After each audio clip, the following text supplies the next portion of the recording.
membantu mengusut tuntas kasus ini. Sudah sempat kita dengar viral melalui medsos itu, memang benar adanya. Jadi itu masalah itu adalah masalah MAN 1 namanya, dan tanggapan Mas dalam hal ini ya tetap itu diproses dengan pasti melibatkan orang tua dan si pelaku juga siswanya. Memang pelakunya selama ini yang kita dengar ya dari MAN 1 juga, ataupun ada kita dengar juga dari alumni MAN 1. Itu yang kita sayangkan. Orang tua korban kini juga telah membuat laporan polisi di Polrestabes Medan. Dedi Zulkifli Tarigan, Kompas TV, Medan, Sumatera Utara.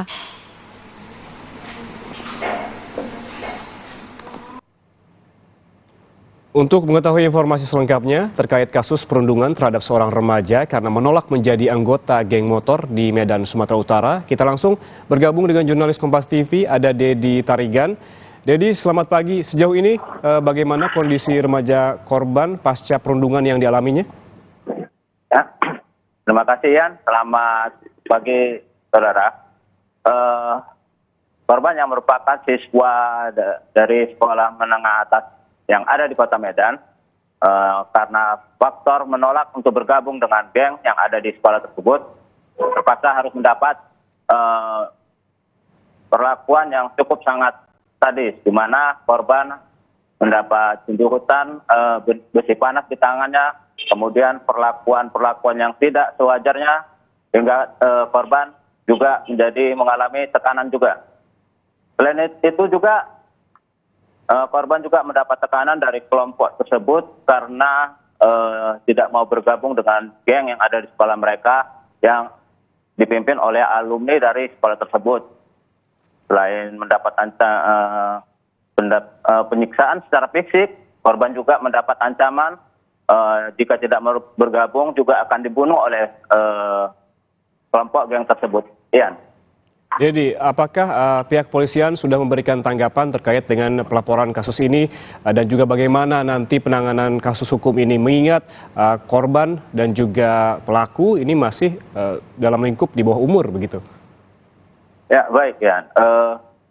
Setelah pihak orang tua melakukan pelaporan langsung ke Polrestabes Medan, polisi kemudian melakukan turun ke lapangan untuk melakukan pemeriksaan. Dari informasi yang kita dapat, bahwasanya polisi juga sudah memeriksa sejumlah rekan-rekan dari korban dan juga mencoba mencari alumni yang diduga merupakan ketua dari kelompok tersebut ya. Cuma memang pihak polisi karena memang masih bekerja, hingga proses untuk berapa orang yang sudah ditetapkan tersangka masih untuk disimpan dulu oleh pihak kepolisian yang akan disampaikan secara resmi ya. Dedi, ini untuk lokasi perundungan, apakah dilakukan di lingkungan sekolah ataukah di luar lingkungan sekolah? Lalu sebetulnya jumlah pelaku ini yang betul berapa banyak? Karena informasi sementara yang kami dapatkan ada 20 pelaku. Sementara dari laporan keluarga ada berapa banyak pelaku yang melakukan perundungan, Dedi? Baik, Ian. Dari informasi dan juga keterangan dari laporan yang disampaikan ke pihak kepolisian, jadi korban ini sudah ditargetkan. Jadi di lokasi di kawasan daerah Bantan yang tidak jauh dari sekolah, para kelompok geng ini yang terdiri dari sampai hari ini informasinya kita dapat masih jumlahnya sekitar 20-an. Namun pihak kepolisian juga belum memberitahukan jumlah pasti dari mereka.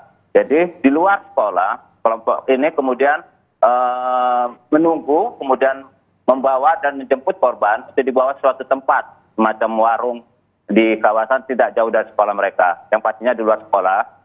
Kemudian dilakukan interogasi, kemudian dilakukan penyiksaan dan segala macam tersebut, kemudian ancaman juga kepada korban. Seperti itu ya. Jadi selain pihak polisian, lalu bagaimana dengan tanggapan dari pihak sekolah terkait dengan kasus ini? Karena kasus ini sudah berlangsung ataupun terjadi sejak 24 November lalu. Apakah pihak sekolah juga melakukan investigasi secara internal? Ya, jadi sebenarnya kelompok-kelompok geng yang dikhawatirkan di sekolah teman yang ada di Medan tersebut sebenarnya juga dikhawatirkan oleh pihak guru. Dari keterangan informasi orang tua, para guru juga mengetahui adanya kelompok-kelompok geng yang melakukan banyak kekerasan tersebut. Namun pihak guru juga tidak dapat membuktikan atau belum dapat mengumpulkan siswa-siswa mana saja yang terafiliasi di geng tersebut.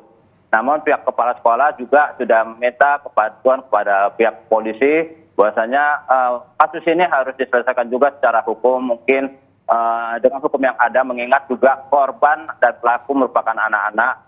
Selain itu juga upaya dari pihak sekolah juga akan bekerja sama dengan polisi dan orang tua dari siswa-siswa yang nanti diketahui merupakan bagian dari kelompok yang melakukan perundungan terhadap siswa tersebut. Ian. Ya, jadi lalu kemudian bagaimana dengan KPAI? Apakah juga memberikan tanggapannya terkait dengan kasus ini? Mengingat ini juga kasus perundungan, tentunya ada rasa trauma yang dirasakan oleh korban. Apakah juga ada pendampingan psikologis terhadap korban yang diberikan oleh polisi? Baik, ya. Dengan kondisi trauma psikologis yang diterima oleh korban, sudah pasti pihak keluarga juga meminta bantuan dari pihak kepolisian untuk pendampingan, mengingat anaknya juga mengalami trauma. Karena keluarga memastikan bahwa anak ini merupakan anak yang tidak suka kekerasan. Justru karena tidak suka kekerasan tersebut yang dipaksa masuk, hingga hal yang diterima oleh kelompok ini dengan segala penyiksaan menjadi beban yang sangat dikhawatirkan oleh psikologi. Jadi pihak orang tua juga sudah meminta bantuan dari pihak kepolisian untuk pendampingan sejauh ini, Ian. Baik, terima kasih jurnalis Kompas TV dari Tarigan melaporkan langsung dari Medan, Sumatera Utara terkait dengan kasus perundungan terhadap seorang remaja karena menolak menjadi anggota geng motor. Kita ke informasi selanjutnya, Saudara. Organisasi Ray Estate DKI Jakarta menggelar aksi penanaman 1000 pohon yang dilakukan di kawasan ekowisata mangrove Pantai Indah Kapuk, Jakarta Utara pada Sabtu 25 November 2023. Penanaman 1000 pohon ini turut dihadiri oleh relawan peduli lingkungan, perwakilan Kementerian Lingkungan Hidup dan Kehutanan, hingga perwakilan anggota Ray Estate di seluruh Indonesia. Aksi penanaman ini merupakan bagian dari rangkaian Rapat Kerja Daerah 2023 DPD Ray DKI Jakarta dengan agenda puncak yang digelar pada 29 November 2023 dengan mengusung tema berkontribusi mewujudkan Jakarta Hijau, Ramah Lingkungan. Ketua DPD Ray DKI Jakarta, Arvin Iskandar, menyebut bahwa program ini sebagai bukti bahwa anggota Ray DKI Jakarta yang terdiri dari para developer juga konsen untuk melestarikan lingkungan dengan program penanaman pohon.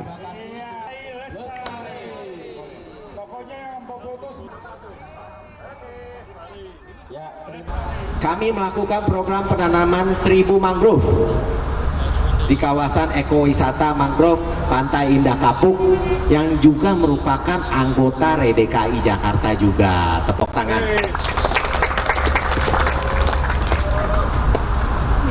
Kami dari developer Ray DKI tentunya sangat concern terhadap kelangsungan kehidupan kota Jakarta yang tidak hanya peduli dengan sektor pembangunan properti saja, melainkan juga peduli terhadap tanam alam asri dan indah, lingkungan dan udara yang sehat. Saudara, seusai jeda kami akan kembali dengan informasi dari DPR RI bersama pemerintah menyetujui biaya penyelenggaraan ibadah haji 2024 atau BPIH sebesar 93,4 juta rupiah.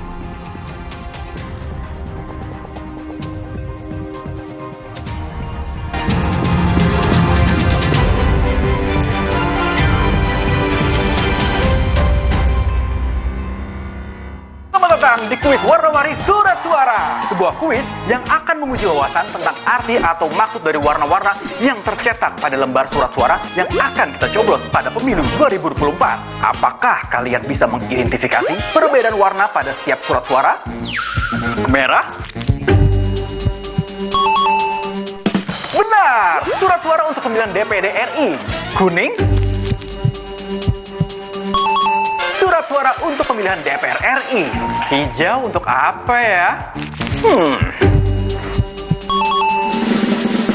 Hijau untuk pemilihan DPRD kabupaten atau kota. Biru surat suara untuk pemilihan DPRD provinsi. Ya, dan yang terakhir, abu-abu, surat suara untuk pemilihan presiden dan wakil presiden. Tetap ikuti berita dan informasi seputar pemilu 2024 bersama Kompas TV, Rumah Pemilu. Salam dan sampai jumpa. Terus, enaknya terus. Manis asam, cuy. Manis asam, cuy. Manis asam, cuy. Slay oleh sekarang, slay oleh nggak nempel di gigi. Manis asam, cuy. Ini saatnya untuk tunjukin keunikan lo. Ini waktunya untuk jalani hidup dengan maksimal. Because we know that this is us. Wuling Alves, style and innovation in one SUV. Halo Wuling. Aqua percaya akan keajaiban alam. Maka kami tidak menggunakan galon sekali pakai. Galon kami disanitasi dengan seksama sebelum diisi ulang. Aqua 100% murni. Terus, enaknya terus. Manis asam, cuy. Manis asam, cuy. Manis asam, cuy. Slay oleh sekarang, slay oleh nggak nempel di gigi. Manis asam, cuy. IFB Pokal 2023-2024 babak 16 besar dimulai. Big Match. Di Rotten Teufel FC Kaiserslautern yang dipimpin oleh sang kapten Jan Zimmer bersiap meredam langkah FC Nuremberg yang kini sedang on fire. Selasa 5 Desember pukul 11.45 malam live. Borussia Mönchengladbach harus berjuang di depan para supporternya untuk mewaspadai ancaman VfL Wolfsburg dengan taktik jitu Niko Kovac. Rabu 6 Desember pukul 9.03 dini hari live di Kompas TV.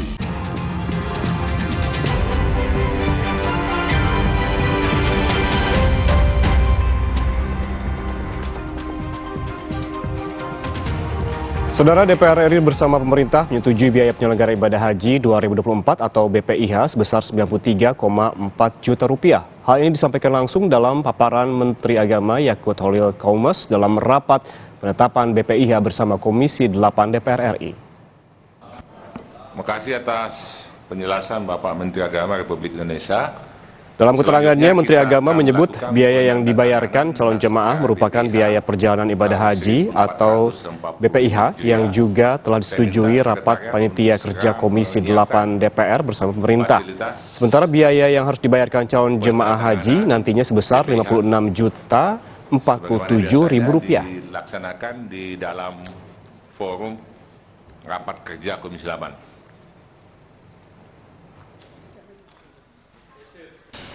Besaran rata-rata biaya penyelenggaraan ibadah haji atau BPIH tahun 1445 Hijriah 2024 Masehi sebagaimana tadi sudah disampaikan oleh Saudara Ketua untuk jamaah haji reguler per jamaah sebesar Rp93.410.286 yang terdiri dari BPIH rata-rata per jamaah sebesar Rp56.046.172 atau 60%. Dan penggunaan nilai manfaat per jamaah sebesar Rp37.364.114 atau 40%.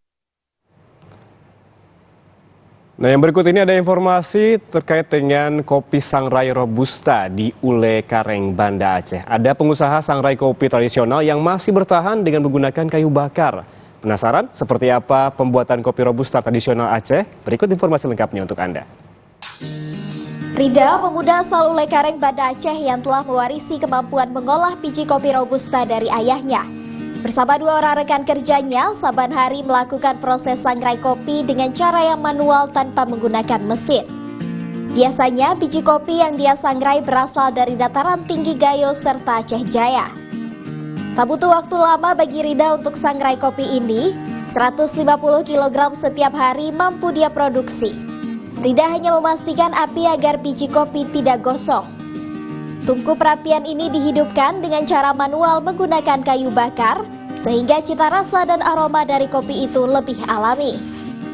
Setelah disangrai, barulah biji kopi dicampur dengan gula dan dilakukan pendinginan. Kemudian biji kopi ini digiling tanpa ada campuran bahan kimia lainnya.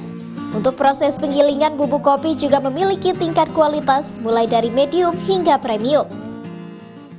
Untuk seharinya kita bisa produksi sekitar 150 kilo.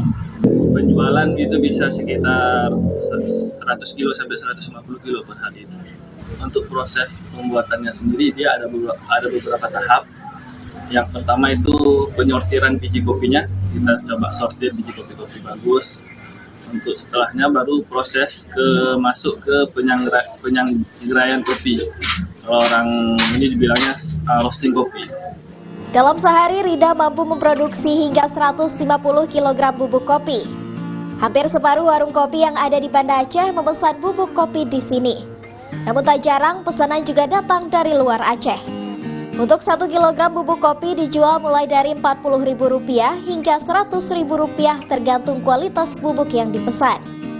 Meskipun teknologi semakin canggih, Rida dan keluarganya tetap mempertahankan tradisi penyangraian kopi dengan cara tradisional, namun tidak menurunkan kualitas bubuk kopi yang dijual. Bahkan Rida berkeinginan merambah pasar internasional untuk mendistribusikan bubuk kopi milik keluarganya ini. Nova Misdayanti, Kompas TV, Aceh Besar. Kita terbang ke Tiongkok, saudara. Ada sejumlah penguin di Harbin Polar Land yang beraksi dengan begitu menggemaskan dan menjadi pusat perhatian. Para penguin ini mengunjungi tempat salju di kota Hailin, Provinsi Heilongjiang, Tiongkok Timur Laut.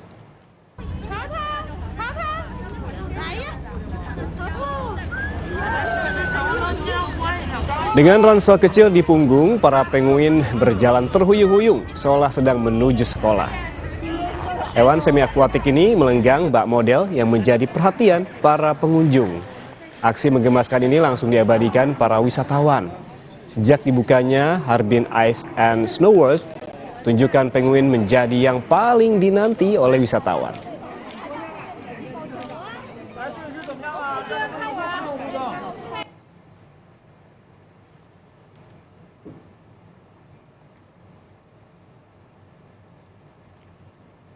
Saudara, jangan lupa pemilu akan kita laksanakan pada 14 Februari 2024. Jadi pastikan untuk tetap mengikuti perkembangan terkini melalui Kompas TV, independen, terpercaya. Kami akhiri Kompas Pagi hari ini, saya Yan Rahman.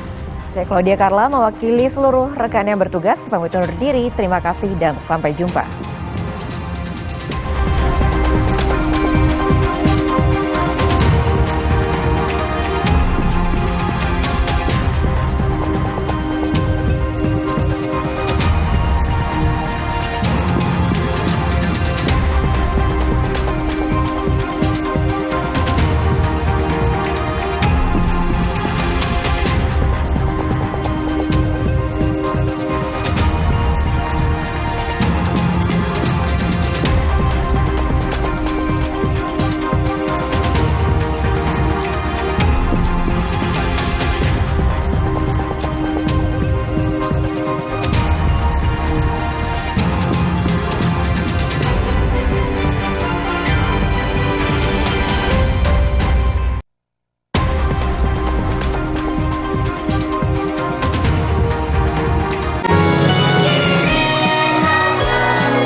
Kompas TV, Rumah Pemilu.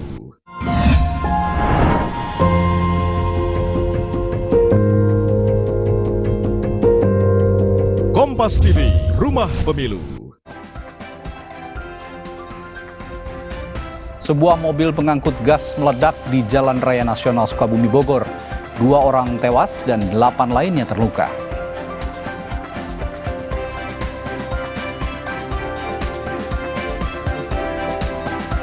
Menolak masuk geng motor, ada seorang siswa di Medan, Sumatera Utara dibuli hingga mengalami luka di sekujur tubuhnya.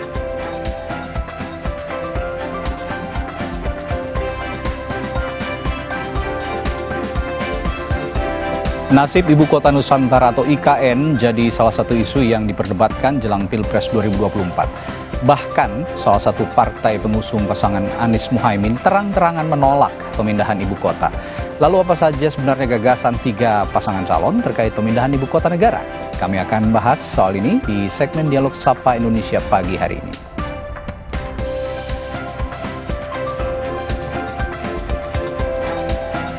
Hari ini masa kampanye Pilpres 2024 dimulai. Kami akan sajikan informasi apa saja yang dilakukan oleh 3 capres dan juga cawapres di hari pertama masa kampanye.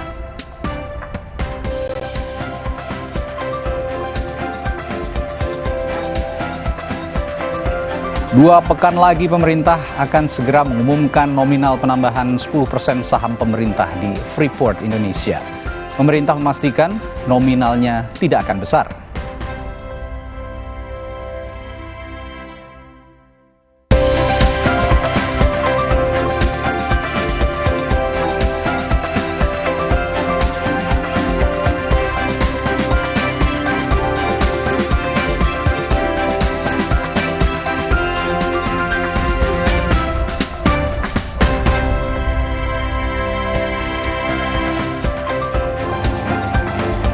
Halo, selamat pagi. Sapa Indonesia Pagi kembali hadir mengisi ruang informasi Anda di hari ini, hari Selasa, 28 November 2023. Bersama saya, Adisti Larasati. Dan saya Radi Saputro. Saudara, kemarin Komisi Pemilihan Umum sudah mengibarkan bendera start begitu ya, untuk pasangan calon presiden dan calon wakil presiden dan juga partai politik peserta pemilu 2024 untuk mulai kampanye mulai hari ini. Ya, dan sejumlah ide dan gagasan tentu dinanti ya oleh publik, tidak hanya hiruk pikuk atau riuh-riuh soal gimmick saja. Ada yang kalau kampanye sukanya joget gitu ya. Ada yang kalau kampanye sukanya serius.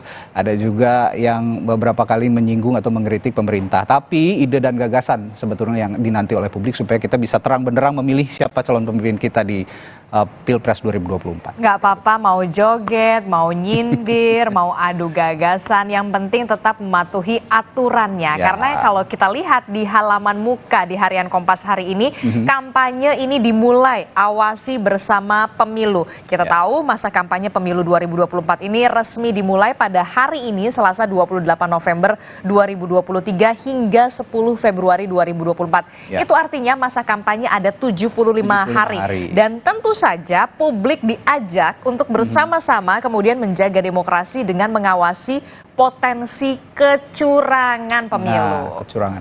Pagi hari ini saya punya pengalaman menarik. Apa tuh? Naik transportasi umum begitu. Saya melihat ke sebelah ada seorang kakek begitu, sepertinya dia berjualan di kawasan Tanah Abang gitu ya. Tapi dia memegang 1 unit handphone, 1 unit smartphone begitu. Dia sedang menonton salah satu calon presiden dan calon wakil presiden ini memberikan visi dan misi. Itu artinya masyarakat di kalangan ekonomi yang paling bawah pun, seorang pedagang di Tanah Abang, seorang kakek bahkan yang usianya sudah lanjut, ini tetap memikirkan nasib negara. Pastinya, itu semua yang kemudian difikirkan untuk kita. Kita melihat bagaimana figur-figur calon pemimpin Indonesia yang kemudian diharapkan bisa membawa Indonesia ke depan menjadi lebih baik. Salah satu ide dan gagasan yang saat ini sedang ramai adalah pemindahan ibu kota negara. Nah, ini lagi ramai karena Anies Baswedan, calon presiden nomor urut 1 begitu, ini mengatakan bahwa bukan solusi untuk pemerataan pembangunan jika kita memindahkan ibu kota. Terus solusinya apa dong?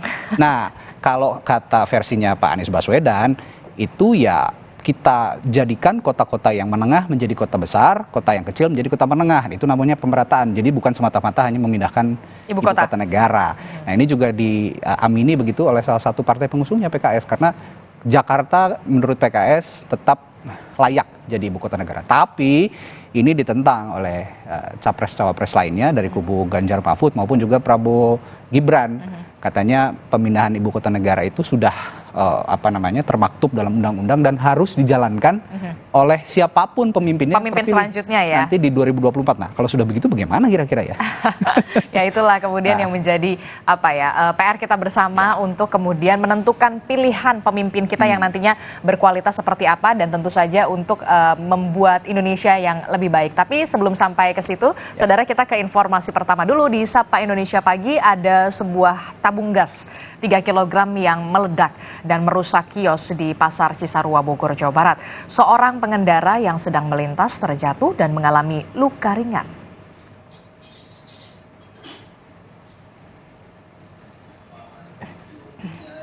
Inilah detik-detik sebuah ledakan terekam kamera pemantau pada Senin pagi. Ledakan berasal dari salah satu kios di Pasar Cisarua, Kabupaten Bogor, Jawa Barat. Barang-barang yang ada di dalam kios berserakan dan seorang pengendara motor terhempas ledakan ini. Pengendara motor yang terjatuh langsung dibawa ke rumah sakit karena mengalami luka ringan. Kejadian ini kemudian sontak membuat warga sekitar kaget. Mereka langsung mendatangi lokasi. Kejadian sempat membuat lalu lintas di kawasan ini macet.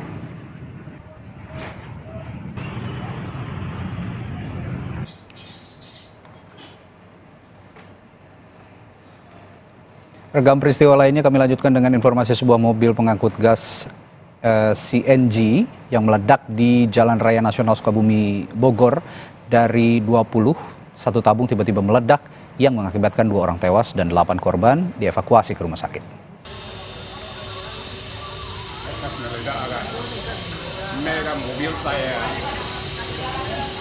Sebuah mobil pengangkut gas CNG meledak di tengah jalan saat melaju menuju Sukabumi. Peristiwa ini terjadi pada pukul 6 sore kemarin dan ledakan terjadi saat mobil yang mengangkut 20 tabung gas CNG dengan kapasitas total 3 ton melaju dari arah Bogor menuju Sukabumi. Tiba-tiba satu tabung berkapasitas 150 kg meledak dan menimpa tabung yang berada di bawahnya. Ledakan pun mengenai pengendara lain. Selain korban luka dan tewas, 2 unit mobil mengalami rusak parah dan sejumlah kendaraan roda 2 terhempas ledakan gas. Pergerakan yang meledak 1, terus yang kena ledakannya mentalnya juga 1 ya. Ini semuanya tabungnya ada berapa, Om? Ada 20 tabung 150 kilo. Pas kejadian lagi macet? Lagi macet, tiba-tiba aja meledak. Kita ke informasi selanjutnya, saudara. Hujan deras disertai dengan angin kencang menerjang tenda pengantin di Kota Makassar, Sulawesi Selatan. Sejumlah tamu undangan yang hadir bahkan sempat panik saat kejadian. Tidak ada korban jiwa ataupun luka dalam peristiwa ini.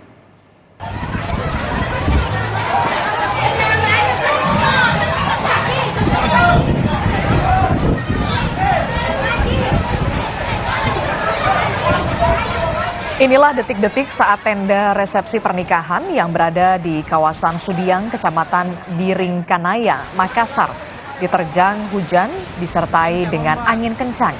Para tamu yang berada di dalam terlihat panik dan berusaha menghindari tenda yang nyaris roboh akibat terjangan angin. Tidak ada korban jiwa ataupun luka dalam kejadian ini dan resepsi pernikahan tetap berlangsung dengan hikmat. Hujan deras disertai dengan angin kencang sendiri telah terjadi beberapa hari belakangan ini yang melanda sejumlah daerah di Sulawesi Selatan.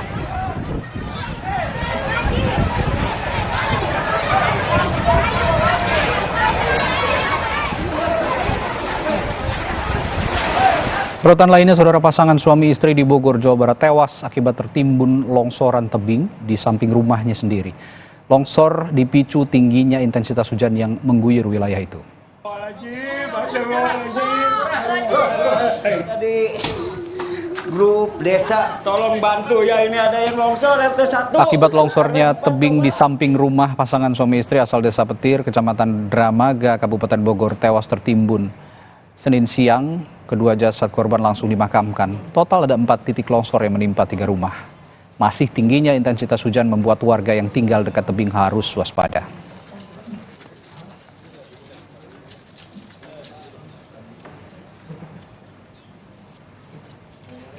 Lebih berhati-hati lagi terkait apapun yang bencana lah, terutama longsor di Desa Petir.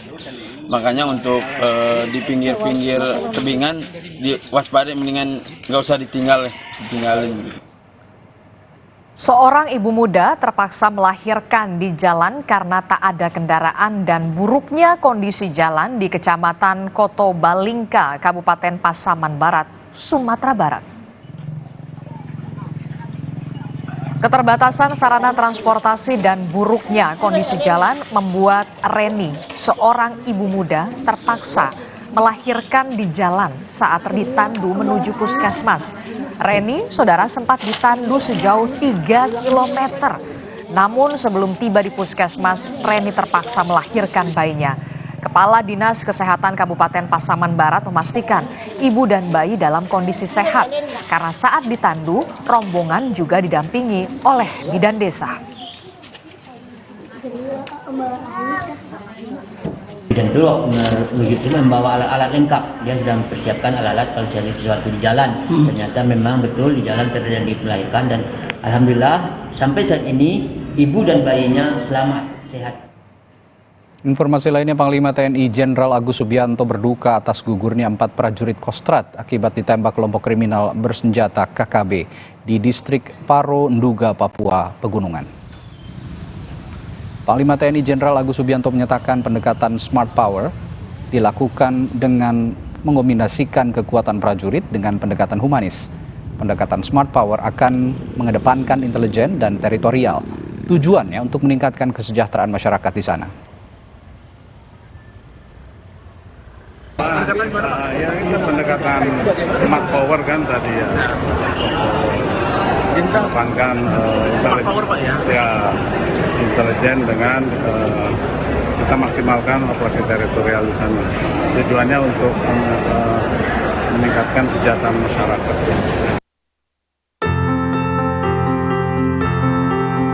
Empat prajurit Satgas Yonif Mekanis Rider 411 Pandawa Kostrad gugur usai kontak tembak dengan kelompok kriminal bersenjata KKB di distrik Paro, Kabupaten Nduga, Papua Pegunungan. 4 jenazah anggota TNI tersebut sempat disemayamkan di Mayonif 7543 Kostrad dan kemudian diterbangkan ke daerah asal masing-masing. Usai diberangkatkan dari Papua, 3 dari 4 jenazah anggota TNI yang gugur tiba di pangkalan AU Adi Sumamo Boyolali, Jawa Tengah. Setelah dilakukan upacara penerimaan jenazah, ketiga almarhum langsung dibawa ke rumah masing-masing. Jenazah almarhum Praka Anumerta Miftahul Firdaus tiba di rumah duka di Dusun Jaragan, Boyolali, Jawa Tengah. Keluarga mengaku kepergian almarhum membawa duka mendalam. Ini memang anak ini alhamdulillah termasuk anak yang memiliki dedikasi tinggi, semangat, juang. Masa kecilnya, karena saya tahu persis dari masa kecilnya sampai remaja, sampai dia jadi prajurit, itu anaknya sangat humble dan baik kepada keluarga, teman-temannya. Sementara di Bandung, Jawa Barat, isak tangis keluarga pecah saat jenazah Pratu Anumerta Darmawan tiba di rumah duka di wilayah Cicahem, Kiara Condong. Usai disembayangkan, jenazah Pratu Anumerta Darmawan langsung dimakamkan di Taman Makam Pahlawan, Cikutra, Kota Bandung. Prosesi pemakaman dilakukan secara militer. Sebelumnya kontak tembak dengan KKB di Nduga selain menyebabkan 4 prajurit TNI tewas, terdapat 2 korban lainnya yang masih menjalani perawatan medis di RSUD Mimika akibat luka tembak yang dialami. Tim Liputan Kompas TV.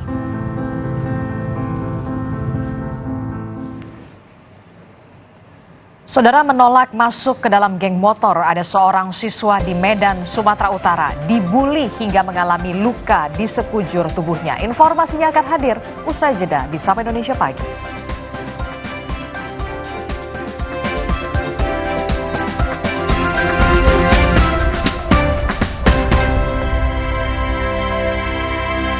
Tempo Scan Group bukan nama sebuah majalah. Banyak yang mengira kami hanya memproduksi produk farmasi. Faktanya, kami juga memproduksi produk konsumen, produk nutrisi, dan kosmetik. Ekuitas merek kami telah menjadi market leader. Temposcan juga memiliki belasan fasilitas produksi yang tersebar di berbagai wilayah Indonesia. Hampir semua produk kami diproduksi di dalam negeri. Jaringan distribusi kami mampu menjangkau seluruh wilayah kepulauan Indonesia dan Malaysia, Thailand, Filipina, bahkan Afrika, menghadirkan produk-produk berkualitas dengan harga terjangkau. Selama 70 tahun membangun integrated business ecosystem berkat kerja keras dan dedikasi 12.000 karyawan Temposcan. Tidak berhenti di sini, Temposcan terus mengembangkan bisnisnya dengan inovasi tanpa batas. 70 tahun Temposcan, building the next frontier. Banyak mau liburan kemana? Bareng Tiket.com tinggal gas aja. Pesan hotel dan tiket pesawat jadi beneran murah. Mau refund atau reschedule juga beneran mudah. Wujudkan BM liburan di Tiket.com. Beneran murah, beneran mudah. Jalan yuk! Usia nambah, gerak susah ya. Kesehatan sendi harus diperhatikan. Rajin gerak badan tak berlebihan. Bila perlu, minum Wellmove. Diproduksi dengan teknologi modern, higienis, dan halal. Wellmove, bergerak itu nikmat. Untuk membantu atasi capek, pegal, dan nyeri otot, pakai Hotin Cream. Kalau untuk meredakan nyeri sendi, rematik dan keseleo, nah, itu pakai Hotin DCL baru. Bahan aktif DCL-nya efektif mengobati rematik, linu, dan nyeri sendi. Hotnya Hotin banget deh. Mereka adalah perempuan-perempuan berdedikasi, perempuan mandiri, selalu optimis. Mereka percaya tolak angin untuk menjaga kesehatan. Mencintai Indonesia. Banyak mau liburan kemana? Bareng Tiket.com tinggal gas aja. Pesan hotel dan tiket pesawat jadi beneran murah. Mau refund atau reschedule juga beneran mudah. Wujudkan BM liburan di Tiket.com. Beneran murah, beneran mudah. mood booster favorit gue nih, mie sedap kari kental spesial. Kuahnya kental, berpadu rempah pilihan yang bikin makin sensasional. Rasanya makin spesial. Buruan cobain yang sedapnya berkari-kari dari Wings Food. Engkong, bagus buat perokok. Sudah muncul natural Sari Kunyit Plus dengan zat aktif kurkumin dan black pepper. Diproses dengan suhu rendah agar zat aktifnya terjaga. Lebih cepat atasi masalah lambung, daya tahan tubuh kuat. Sudah muncul natural Sari Kunyit Plus. Good. Alergi jontor nih. aku biduran. Obatnya yang depannya Indal CTN. Bisa dibeli tanpa resep dokter. Indal CTN, komposisi anti alerginya Redakan alergi. Indal CTN. Luka, memar di kulit. Sakit. Pagalino nyeri sendi, butuh dipijit. Sakit. Gak usah ngeluh kalau sakit. Pakai Herba Wahid. Herba Wahid, minyak herbal berkhasiat. Herba Wahid, minyak gosok, urut dan pijit. Wahid. Galon Le Mineral 100% bebas BPA. Aman untuk anak dan keluarga. Ciri galon bebas BPA, bening transparan, ditandai kode segitiga nomor 1. Galon Le Mineral, untuk sehatnya keluarga. Gatal karena campuran kutu air, mati kutu dengan Fungider.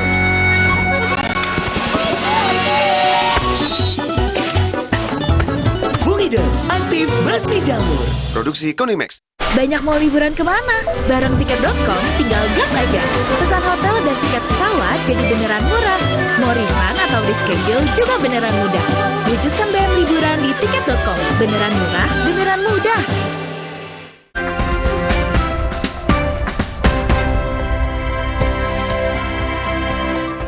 Saudara, perundungan dialami seorang remaja di Medan, Sumatera Utara hingga menyebabkan sejumlah luka di sekujur tubuhnya.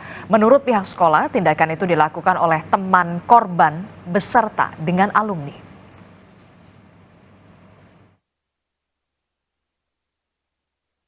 Curahan hati anggota keluarga korban perundungan di media sosial menyita perhatian warganet. Korban yang masih duduk di kelas 1 sekolah menengah atas di Medan, Sumatera Utara menjadi korban tindak kekerasan dari sekitar 20 orang yang merupakan teman dan alumni sekolahnya. Pertama disuruh makan selop, yang kedua dimakan daun mangga, lagi abu rokok disuguhkan ke tangan si Habib. Perundungan terjadi Jumat 24 November lantaran korban dilarang berteman dengan siswa sekolah lainnya, serta korban menolak masuk ke dalam geng motor. Kalau dia melapor, kalau dia ini ancaman dibunuh. Dan tahu saya dia terancam itu. Itu kalau dari pengakuan Habib, diancam itu kenapa, Bu? Diancam kenapa gitu? Kenapa bisa? Gara-gara yang menitik, dia berteman dengan itu aja. Itu aja.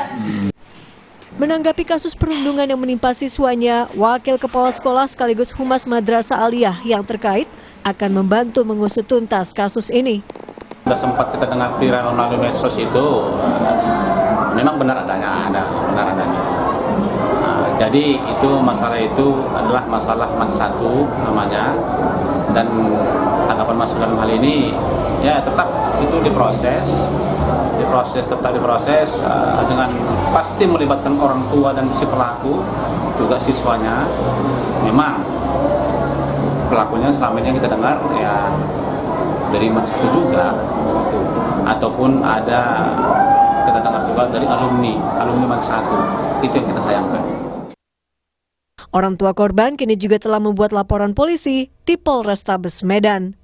Dedi Zulkifli Tarigan, Kompas TV, Medan, Sumatera Utara. Kita pantau bagaimana perkembangan kasus perundungan. Sudah ada jurnalis Kompas TV, Dedi Tarigan di Medan, Sumatera Utara. Dedi, jadi bagaimana dengan kondisi remaja yang menjadi korban perundungan ini? Apakah kondisinya sudah mulai membaik, Dedi? Ya, terima kasih Adisti. Selamat pagi saudara. Pasca mengalami perundungan dan juga kekerasan yang dialaminya, berangsur-angsur kondisi fisik sudah mulai pulih, namun tetap dibutuhkan perawatan dan pemeriksaan.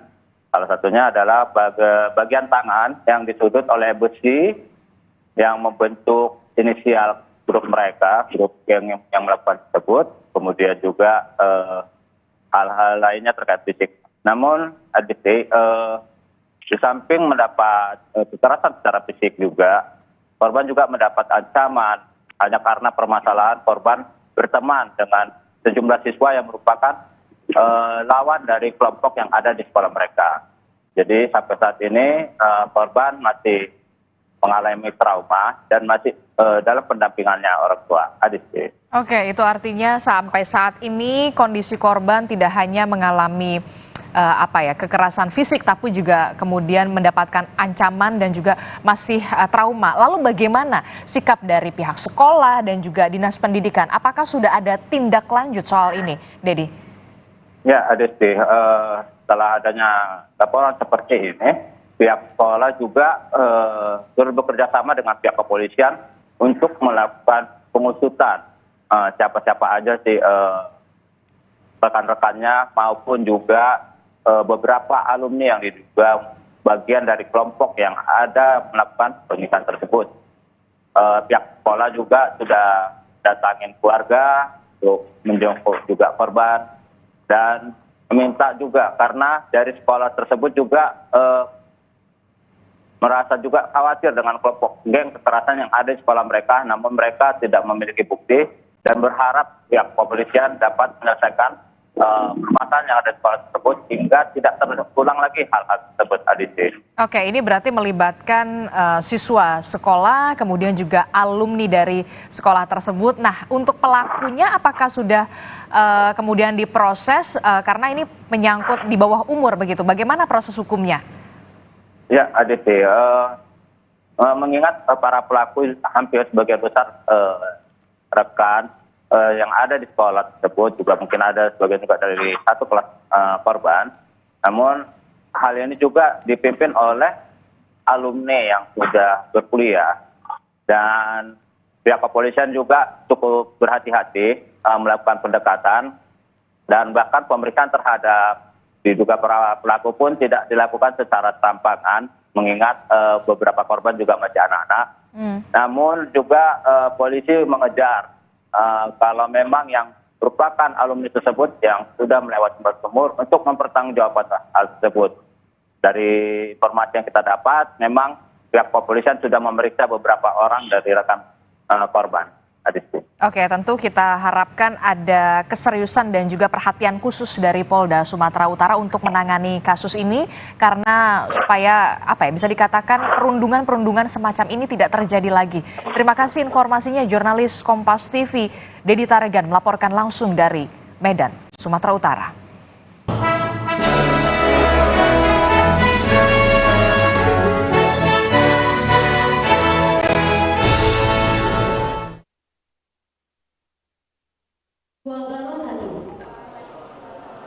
Ketua Muda Tata Usaha Negara Mahkamah Agung RI Julius secara resmi membuka administratif Moot Court Competition 2023. Acara ini berlangsung secara internal antara mahasiswa Fakultas Hukum Universitas Andalas Padang, Provinsi Sumatera Barat. Kompetisi peradilan semu Tata Usaha Negara ini akan memperebutkan piala Ketua Kamar Tata Usaha Negara Tun Mahkamah Agung RI.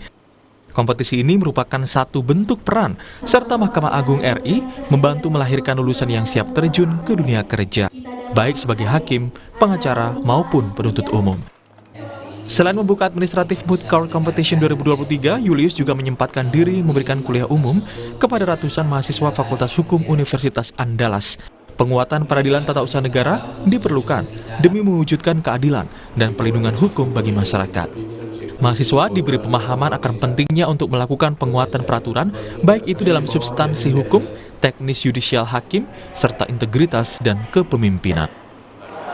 Jadi semua mahasiswa di Fakultas Hukum sini, mereka ada sekitar 12.000 ya Pak? Ya. 12 tim.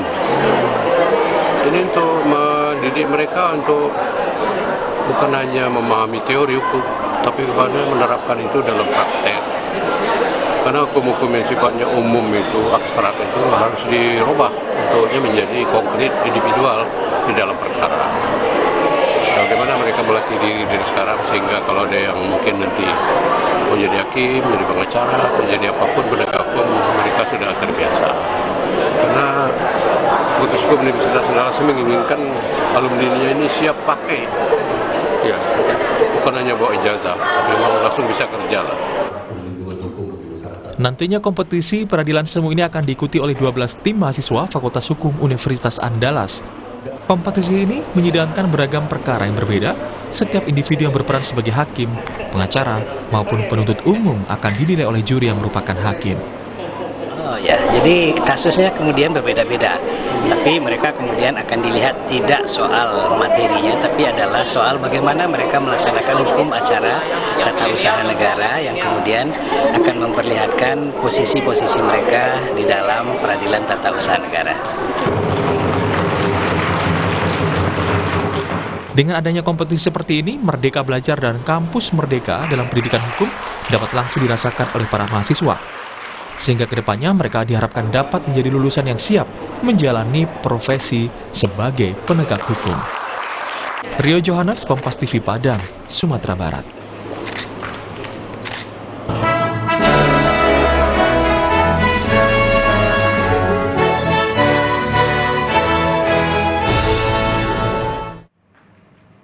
Saudara, nasib ibu kota Nusantara jadi salah satu isu yang diperdebatkan jelang Pilpres 2024. Bahkan salah satu partai pengusung pasangan Anies Mohaimin secara terang-terangan menolak pemindahan ibu kota.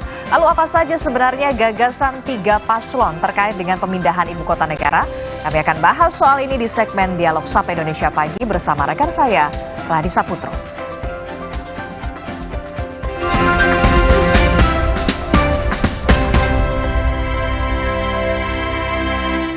Mau liburan kemana?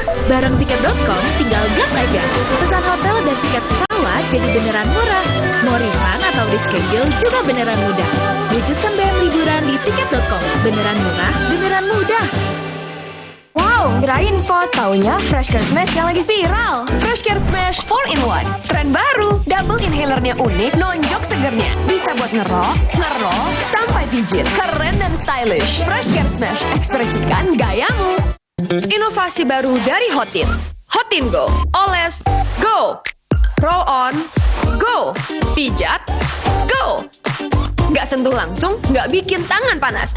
Hotin Go. Hotnya in, langsung go.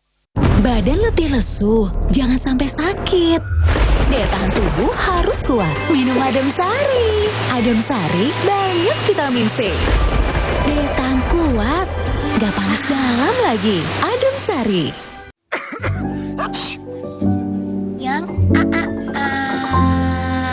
Jangan ada flu dan batuk di antara kita. Minum Siladex Flu baru. Aktif redakan 5 gejala flu dan batuk. Baru Siladex Flu. Aktif redakan flu dan batuk. Produksi Konimax. Siapkan diri untuk pencapaian luar biasa dan lewati batasmu. Stargazer X. Unleash the X in you.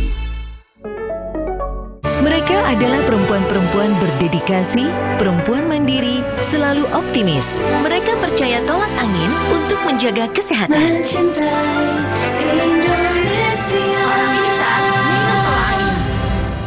Banyak mau liburan kemana? Bareng tiket.com tinggal gas aja. Pesan hotel dan tiket pesawat jadi beneran murah. Mau refund atau reschedule juga beneran mudah. Wujudkan BM liburan di tiket.com. Beneran murah, beneran mudah. Kenapa sering terjadi gangguan spektrum frekuensi dan mengganggu komunikasi? Pasti karena ada yang menggunakan spektrum frekuensi sembarangan yang tak sesuai peruntukan, akibatnya dapat mengganggu frekuensi lain yang sudah berizin. Miliki izin stasiun radio dan gunakan perangkat yang sudah bersertifikat. Lihat tanda ini di kemasan atau di perangkatnya. Gunakan spektrum frekuensi sesuai peruntukannya dan perangkat telekomunikasi bersertifikat aman dan nyaman. SDPPI dari Kominfo. Antangin JRG dengan jahe, royal jelly, ginseng, bantu meredakan gejala masuk angin dan menghangatkan bangsa Indonesia. Antangin JRG. Wes, bablas angine. Engkong, bagus buat perokok. Sudah muncul natural Sari Kunyit Plus dengan zat aktif kurkumin dan black pepper. Diproses dengan suhu rendah agar zat aktifnya terjaga. Lebih cepat atasi masalah lambung, daya tahan tubuh kuat. Sudah muncul natural Sari Kunyit Plus. Good. Banyak mau liburan kemana? Bareng tiket.com tinggal gas aja. Pesan hotel dan tiket pesawat jadi beneran murah. Mau refund atau reschedule juga beneran mudah. Wujudkan BM liburan di tiket.com. Beneran murah, beneran mudah. Aku pikir semua air mineral itu sama. Le mineral itu beda. Le mineral memang berbeda. Setiap tetesnya mengandung mineral esensial seimbang yang penting untuk tubuh dan juga membuat rasa airnya lebih segar. Segernya. Le mineral. Minum Renovit, dilengkapi dengan 12 vitamin dan 13 mineral, siap bantu jaga kesehatan tubuh. Siapkan Renovit, siapkan dirimu selalu. Renovit, siap jaga kesehatan. Produksi Konimax. Banyak mau liburan kemana? Bareng tiket.com tinggal gas aja. Pesan hotel dan tiket pesawat jadi beneran murah. Mau refund atau reschedule juga beneran mudah. Wujudkan BM liburan di tiket.com. Beneran murah, beneran mudah.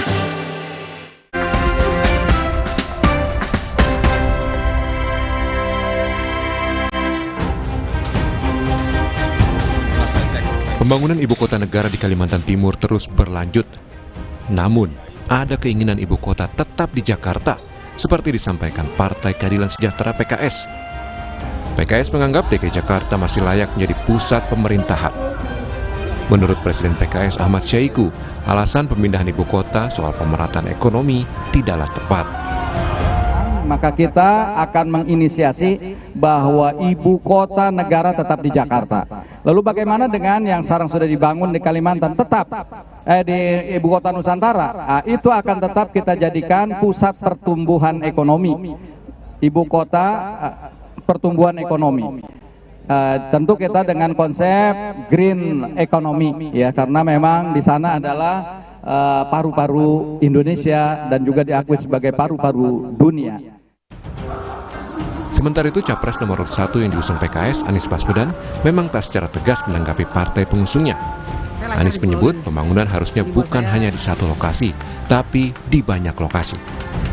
Yang dibutuhkan di Indonesia hari ini adalah pemerataan pertumbuhan, di mana pembangunan itu dilakukan bukan hanya di satu lokasi, tapi di banyak lokasi. Karena kita menginginkan agar kesetaraan kesempatan itu muncul. Jangan sampai kita membangun hanya di satu lokasi yang justru menimbulkan ketimpangan baru. Apa kata pemerintah? Menteri Investasi, Kepala BKPM, Bahlil Lahadalia mengatakan pembangunan ibu kota Nusantara adalah amanat undang-undang. Bahlil turut menyatakan salah satu partai pengusung Anies, PKB, setuju dengan pembangunan IKN. Apa yang mau dikritik, itu kan PKB juga setuju, itu kan undang-undang. Jadi kita itu di negara ini harus berjalan berdasarkan undang-undang. Partai Amin itu kan juga PKB kan, dan itu adalah undang-undang. Dan sekarang IKN jalan terus. Ya itu merupakan kewajiban. Apanya yang menjadi masalah? Ya, pernyataan itu mengganggu investor nggak? Enggak. Pengaruh investor nggak? Mungkin mengganggu pasangan Amin kali, investor enggak. Nanti kita lihat. Otoritas IKN sebelumnya menyebut, tak hanya infrastruktur yang dibangun di IKN, tapi juga mencakup pembangunan sumber daya manusianya, hingga bisa menyaingi kota-kota dunia. Tim Liputan, Kompas TV. Saudara, meski pembangunan ibu kota Nusantara adalah amanat undang-undang, tapi tetap ada yang ingin ibu kota tetap di Jakarta sebagai pusat pemerintahan, seperti keinginan Partai Keadilan Sejahtera. Adu gagasan pemindahan ibu kota kini jadi konsumsi saat pemilu dan kampanye Pilpres dan juga partai politik dimulai di pemilu 2024. Kita ulas bersama juru bicara dari masing-masing calon presiden dan calon wakil presiden dari Timnas Anies Mohaimin, Amin. Ada Muhammad Khalid di studio. Selamat pagi, Assalamualaikum Mas Khalid. Selamat pagi, Assalamualaikum. Waalaikumsalam warahmatullahi wabarakatuh. Lalu dari TKN Prabowo Gibran sudah hadir juga melalui sambungan virtual. Ada Andre Rosiade, dan dari TPN Ganjar Mahfud ada Yusuf Lakaseng. Selamat pagi, Bapak-bapak. Pagi Radi, pagi Assalamualaikum. Waalaikumsalam, Andre. Oke, saya ke pengkritiknya dulu. Partai Keadilan Sejahtera yang juga jubir Anies Mohaimin. Ada apa dengan IKN sebenarnya? Ya, ini sebenarnya bukan hal baru ya, karena ini merupakan penegasan. Jadi kemarin kita melakukan rapat pimpinan nasional sekaligus kick-off kampanye nasional. Jadi PKS ingin menegaskan bahwa sikap PKS terkait ibu kota negara, setelah kita mendapatkan aspirasi dari berbagai kelompok masyarakat, tokoh masyarakat, akademisi, pakar, dan sebagainya, kita ingin Jakarta tetap sebagai ibu kota negara. Dan apa yang sudah berjalan saat ini, kita mendukungnya. Kita ingin mendorong Kalimantan itu sebagai salah satu pusat pertumbuhan ekonomi. Dan setiap wilayah itu kami meyakini bahwa seperti Kalimantan misalnya, dia memiliki competitive advantage atau daya saing dalam hal ekonomi hijau. Ekonomi yang melestarikan lingkungan hidup. Karena Kalimantan kita mengakui, dan bahkan bukan hanya kita, tapi juga dunia, sebagai paru-paru dunia. Karena di sanalah pusat keanekaragaman hayati, lingkungan hidup, dan disinilah kita menginginkan pusat pertumbuhan ekonomi itu bukan hanya di Jawa, tapi di berbagai wilayah kita ingin pemerataan di sana. Tapi apakah Jakarta sekarang sudah semakin semerawut, dan bagaimana dengan narasi bahwa IKN ini didirikan untuk berkontribusi terhadap perekonomian juga di wilayah timur yang kini baru 15% terhadap tingkat perekonomian nasional kontribusinya di wilayah timur ini? Berangkat dari situlah kita argumennya, justru kita ingin mendesak, ingin memberikan tawaran gagasan bahwa pemerataan ekonomi, pemerataan pembangunan itu bukan dengan memindahkan ibu kota. Sebagai contoh, studi Bank Dunia mengatakan bahwa ada berbagai kota di Jakarta, di Indonesia itu mengalami financing gap atau kekurangan dana dalam meleverage ya kota-kota itu bisa menjadi kota yang maju. Itu sekitar 140 triliun, itu studi Bank Dunia. Sehingga kami ingin mendorong agar pemerataan itu bukan dengan memindahkan ibu kota, tapi dengan apa? Membesarkan kota yang kecil, kota yang menengah menjadi besar, kota kecil menjadi menengah, sehingga pemerataan itu dirasakan oleh semua. Dan itu berdasarkan kepada tadi daya saing dari masing-masing wilayah. Sehingga dana pembangunan IKN yang begitu besar, hampir sekitar 500 triliun ya, 400 sekian triliun, itu bisa kita berikan ya alokasi anggarannya untuk memajukan pemerataan ekonomi bukan hanya di Kalimantan yang sudah berjalan saat ini, tapi masing-masing wilayah, kota-kota itu akan bisa kita dorong. Di Amin misalnya, itu kita ada sebuah rencana besar untuk memajukan sekitar 14 kota. Sehingga ada The New Jakarta sebagai pusat ekonomi. Sehingga pusat-pusat ekonomi itu akan tumbuh. Misalnya, kalau kota-kota itu awalnya dia belum bisa menjadi kota besar, yang sekarang menjadi kota menengah, kita leverage, kita injek ya, sehingga kita majukan di situ. Sehingga pemerataan bisa berjalan. Artinya simpelnya masyarakat atau publik melihat pernyataan dari PKS dan juga Anies Mohaimin begitu bahwa Jakarta sebagai pusat pemerintahan dan IKN sebagai pusat perekonomian begitu ya. Jadi kalau memang selama ini keinginan pemerintah ini dibalik begitu ya, kalau Jakarta perekonomian, di sana pusat pemerintahan. Nah, bagaimana dengan pendapat Anda, Bung Andre, dari narasi yang dikemukakan Bung Khalid tadi? Ya, tentu Radi, kita menghormati pendapat saudara kita PKS ya. Namanya dalam dunia demokrasi, berbeda pendapat, berbeda pilihan itu hal yang lumrah dan mari kita saling menghormati. Nah, bicara kembali soal IKN, IKN itu sudah diatur oleh undang-undang.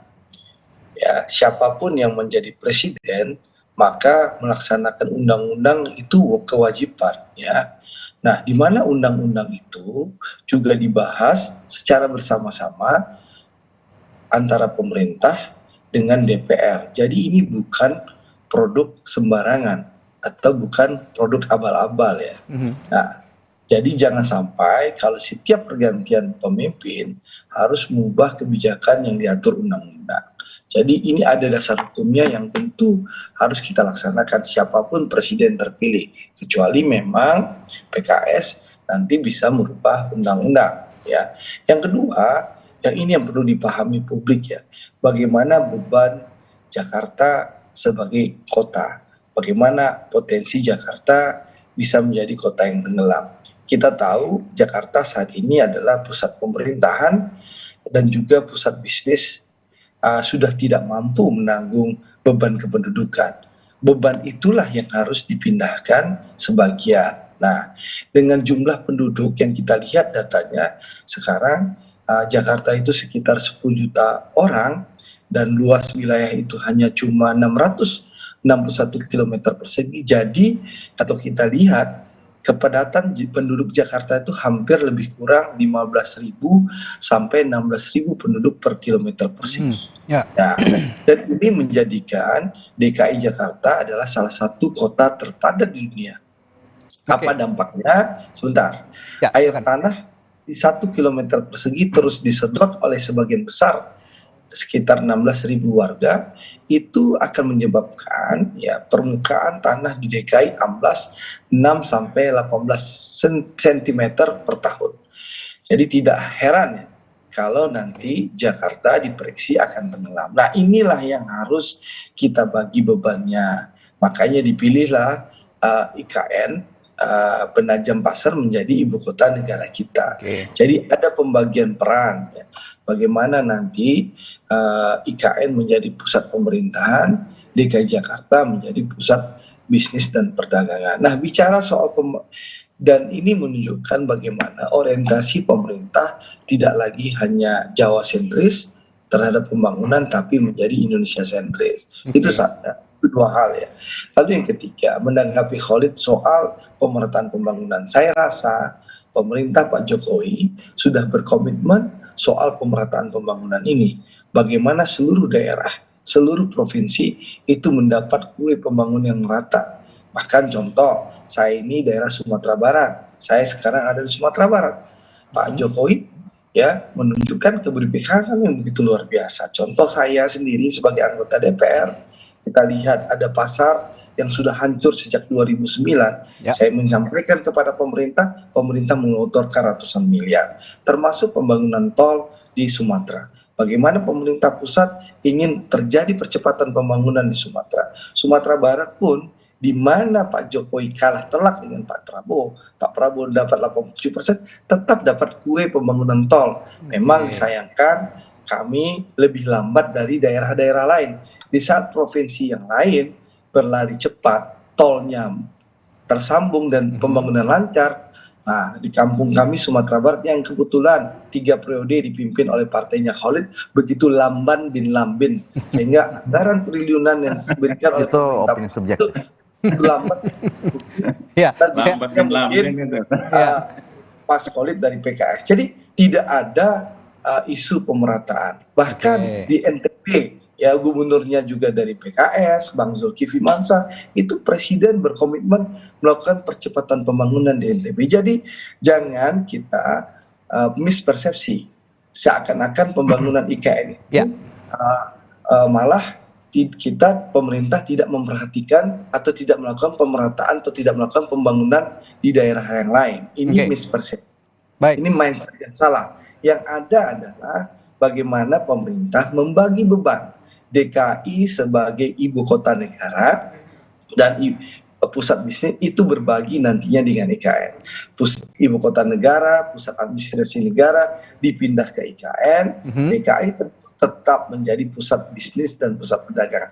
Dan juga sekali lagi pemerintah tentu akan berkomitmen membangun di seluruh wilayah Indonesia dan percepatan pembangunan. Itulah komitmen Pak Prabowo sebagai calon presiden yang representasi akan melanjutkan keberhasilan pemerintahan Pak Jokowi. Yang baik kita lanjutkan, yang belum baik tentu kita akan sempurnakan demi kepentingan seluruh rakyat Indonesia. Begitu, Ray. Saya yakin, sebentar, Bung Khalid, saya yakin juga akan ada sanggahan soal ini. Tapi saya kasih kesempatan dulu untuk tim ses dari Ganjar Mahfud, ada Bung Yusuf Lakaseng. Bung Yusuf, saya melihat bahwa Ganjar Mahfud sejauh ini melalui tim sesnya juga, ini narasinya masih sebatas membela IKN itu bisa berdiri tetap di di Penajam Pasir Utara di Kalimantan, itu karena dengan narasi bahwa IKN itu adalah simbolik pembangunan Indonesia, jadi tidak boleh Java sentris, tapi belum mengemukakan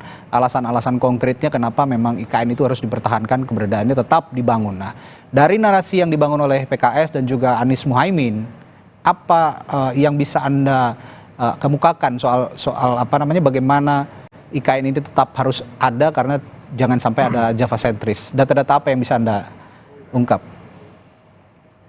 Iya, Radi, jadi pertama adalah IKN ini, soal IKN ini untuk meluruskan bahwa selama ini kan semenjak pasca putusan MK itu kan orang menganggap bahwa Ganjar Mahfud ini antitesa banget sama Jokowi. Jadi soal IKN ini memperjelas positioning kita bahwa apa yang baik dari Pak Jokowi akan kita lanjutkan, apa yang kurang baik, apa yang tidak baik akan kita koreksi dan perbaiki. Nah, soal IKN ini komitmen Ganjar Mahfud jelas akan menuntaskan, akan melanjutkan, karena ini adalah utang sejarah.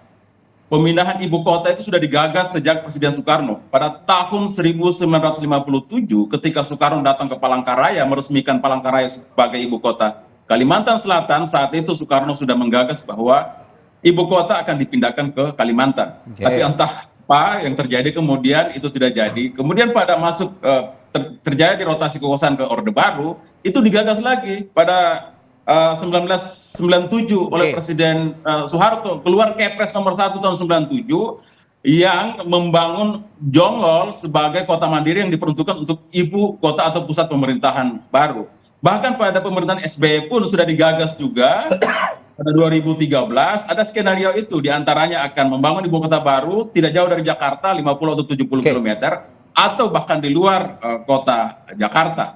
Kenapa bagi kami IKN penting? Karena dia adalah titik keseimbangan untuk keadilan pembangunan serta sebagai simbol Indonesia yang futuristik. Karena kan IKN ini kan dibangun betul-betul menjadi kota modern, ya, bahkan menjadi forest city dan smart city. Jadi di situ akan betul-betul dibangun sebuah kota yang nyaman untuk ditinggali, nyaman untuk bekerja, nyaman untuk bermain, nyaman untuk belajar. Saya kira itu ada dalam poin visi misi Prabowo Mahfud Ganjar Mahfud di percepatan pembangunan, di poin soal percepatan pembangunan ekonomi berdikari berbasis pengetahuan dan nilai tambah. Tapi begini Bung Yusuf, untuk menjawab narasi ketimpangan itu tadi, maaf Bung Yusuf, untuk menjawab narasi ketimpangan itu sendiri, argumentasi logisnya apa selain kita berbicara soal sisi simbolik saja dan juga historis begitu, yang bisa ditangkap oleh publik, bagaimana kita lebih nyaman seperti yang Anda katakan tadi,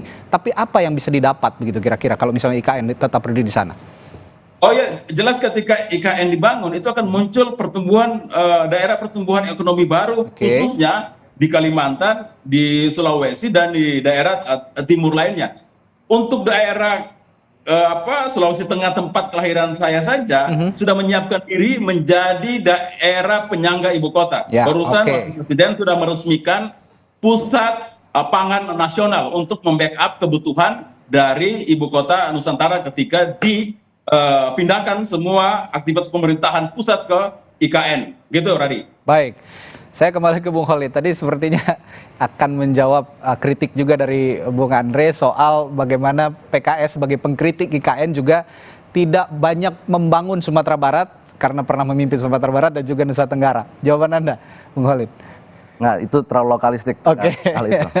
Saya ingin mengomentari begini. Saya ingin mengutip dari pandangan dari seorang guru besar ekonomi, dan beliau adalah pakar lingkungan hidup. Jika memang ada beban permasalahan yang ada di Jakarta, maka sebagai seorang pemimpin itu tidak boleh meninggalkan permasalahan itu. Kita harus selesaikan masalah kemacetan. Maka kita harus melakukan revolusi dalam public transportation. Masalah lingkungan hidup, maka pembangunan di Jakarta harus lebih membangun berdasarkan konservasi kelestarian hidup tersebut. Sehingga kalau kita ingin menjadikan masalah ini selesai tidak dengan cara instan, dengan memindahkan ibu kota. Kan dulu begini, wah, kalau saya jadi presiden, Jakarta akan selesai masalahnya. Tidak begitu. Jadi kita harus hadapi, kita harus selesaikan permasalahan itu. Terus yang kedua, bagaimana kita melihat Jakarta ini, kita juga harus melihat akar historisnya, Mas Radi. Jadi Jakarta ini adalah simbol historis bangsa ini. Sebagai sebuah satu bangsa, kita di situ ada Sumpah Pemuda. Sebagai sebuah negara, kita di situ ada proklamasi kemerdekaan. Jadi nilai historis ini tidak bisa diabaikan. Nah, kalau kita pindah IKN, kita sudah melakukan research, ya, penelitian, tidak ada korelasi antara pemindahan ibu kota dengan equity atau pemerataan itu. Jadi ini adalah sebuah keinginannya adalah ingin equality, ingin pemerataan, tapi caranya tidak tepat dengan memindah ibu kota. Pemerataan itu kalau kita buka apapun literatur studi yang ada dalam economic development, itu adalah dengan cara membangun pusat-pusat pertumbuhan ekonomi baru. Bukan dengan memindahkan IKN. Jadi inilah poin pentingnya. Bagaimana instrumennya? Pertama, instrumen fiskal. Masalah kebijakan fiskal. Yang kedua, instrumen moneter. Yang ketiga, instrumen industrial policy. Dan disinilah kita akan bisa membangun pusat-pusat pertumbuhan baru. Kalau kita bayangkan nih Mas Radi dan mungkin warga yang menonton, bahwa ketika kita memindahkan ke IKN ini dari Jakarta, yang pindah itu siapa sih sebenarnya? Hanya pemerintahnya saja. Pemerintahan saja kan? Dan inilah kita, kalau kita bicara masalah pengurangan beban dan sebagainya, tidak terlalu signifikan. Yang harus kita lakukan adalah please dengan membuat fiscal policy yang lebih adil. Please membuat monetary policy yang lebih merata. Bagaimana membuat industrialization yang lebih merata. Itu yang kita harus lakukan. Sehingga kota-kota yang sekarang itu belum maju menjadi lebih maju. Nah, anggaran 400 hampir 500 T itu kita buat desain policy-nya ke arah sana. Ya. Nah, nanti setelah jeda saya akan tanya ke Bung Andre. Ini bagaimana menjawab ini juga, bahwa sebenarnya memindahkan ibu kota negara dari Jakarta ke IKN ini hanya memindahkan pemerintahnya saja, tapi pemerataan ekonominya tidak ikut juga ke sana, karena tetap warga Jakarta juga diyakini ataupun bisnismen besar gitu ya, investor besar akan tetap menetap di sini begitu ya menurut Anda. Dan bahwa gagasan dari Anies Baswedan dan juga Timnas Amin tadi, bahwa yang kota menengah jadi kota besar, kota kecil jadi menengah, itulah namanya pemerataan ekonomi. Nah, bagaimana Anda menjawab itu? Nanti setelah jeda Bung Andre akan saya tanyakan ke Anda. Tetaplah bersama kami di Sapa Indonesia Pagi.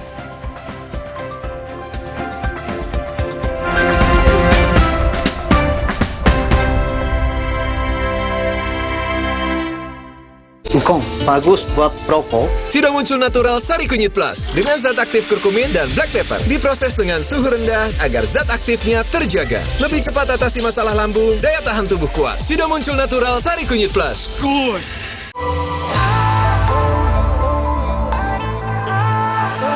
Siapkan diri untuk pencapaian luar biasa dan lewati batasmu. Stargazer X. Unleash the X in you. Banyak mau liburan kemana? Bareng tiket.com tinggal gas aja. Pesan hotel dan tiket pesawat jadi beneran murah. Mau refund atau reschedule juga beneran mudah. Wujudkan BM liburan di tiket.com. Beneran murah, beneran mudah. Antangin JRG dengan jahe, Royal Jelly Ginseng bantu meredakan gejala masuk angin dan menghangatkan bangsa Indonesia. Antangin JRG. Wes, bablas angine. Kecap sedap kedelai hitam spesial 200 ml turun harga jadi 8.500. Ada kembaliannya, lebih ekonomis. Kecap sedap kedelai hitam spesial 200 ml turun harga jadi 8.500. Cukup untuk masak seminggu. Gatal karena jamburan kutu air, mati kutu dengan Fungider.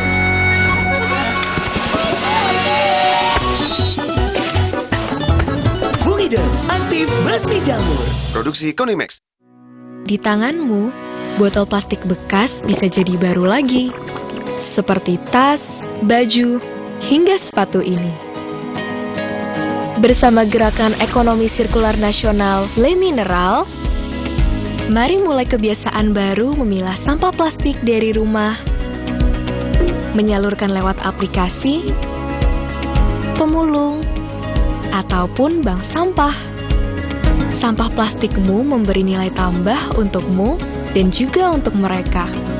Dengan langkah sederhana, pisahkan sampah sesuai jenisnya, sampah organik, plastik termasuk PET, kertas, dan kaleng, lalu salurkan.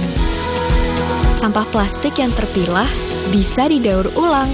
Mulai kebiasaan baru dan buat botol plastik bekasmu jadi baru lagi.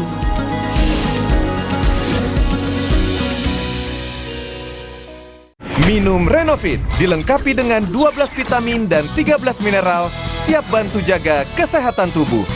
Siapkan Renovit, siapkan dirimu selalu. Renovit, siap jaga kesehatan.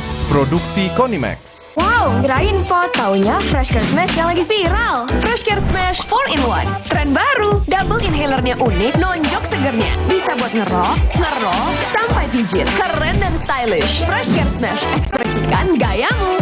Inovasi baru dari Hotin. Hotin Go, oles, go. Roll on, go. Pijat, go. Nggak sentuh langsung, nggak bikin tangan panas. Hotin Go, hotnya in, langsung go.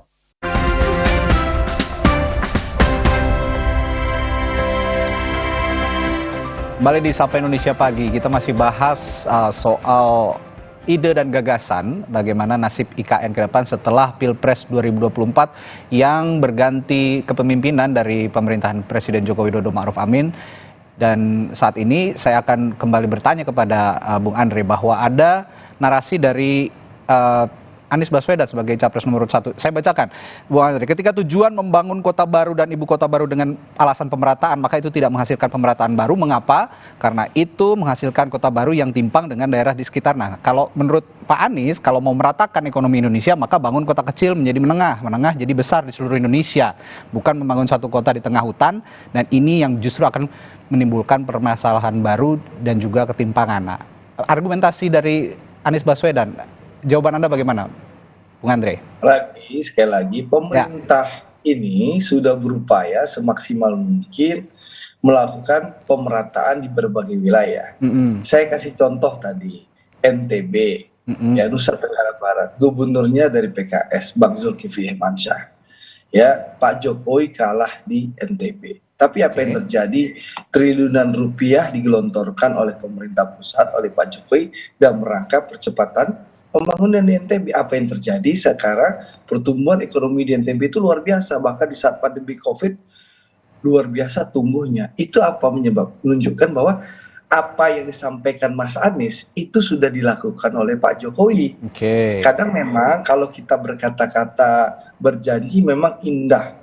Apalagi kalau kita punya kemampuan narasi dan bicara yang luar biasa. Indah dan manis kita dengar. Tapi realisasinya kadang berbeda dengan janji dan fakta. Contoh, saya ini pendukungnya Mas Anies di 2017.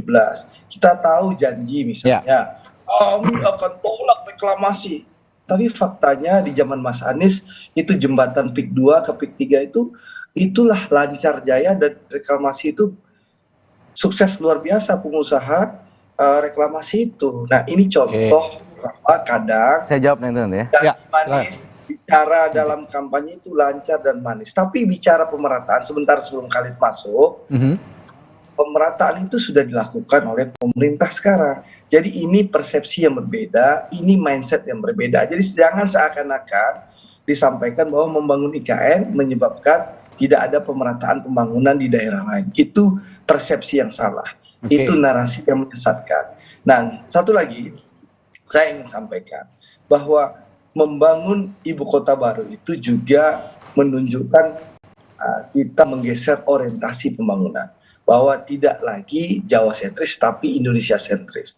Lalu yang selanjutnya kita melihat pembangunan IKN ini bukan hanya membangun fisik tapi membangun peradaban baru. Contoh apa yang kita lakukan membangun peradaban baru juga selain IKN, bahwa pembangunan kereta cepat Jakarta-Bandung itu membangun peradaban baru juga. Dan satu hal yang paling penting saya menjawab Khalid tadi, bahwa Khalid menganggap seakan-akan lari dari masalah. Pemerintah tidak lari dari masalah. Pemerintah terus membenahi Jakarta. Bagaimana pemerintah membangun MRT, membangun LRT, ini menunjukkan bagaimana pemerintah ingin membenahi transportasi Jakarta. Lalu pemerintah melalui PLT Gubernur DKI, Pak Heru, juga sekarang bekerja keras bagaimana ya menyelesaikan PR-PR yang tertinggal di bawah kepemimpinan Mas Anies yang lalu, soal dampak lingkungan, yang hal-hal yang disebutkan Khalid tadi itu lagi dikerjakan oleh pemerintah pusat dan PLT Gubernur DKI. Apa yang disampaikan oleh Khalid tadi. Tapi memang sekali lagi Radi, kalau bicara itu mudah. Ya apalagi kalau punya kemampuan lidahnya panjang, bicaranya manis, ada melenakan.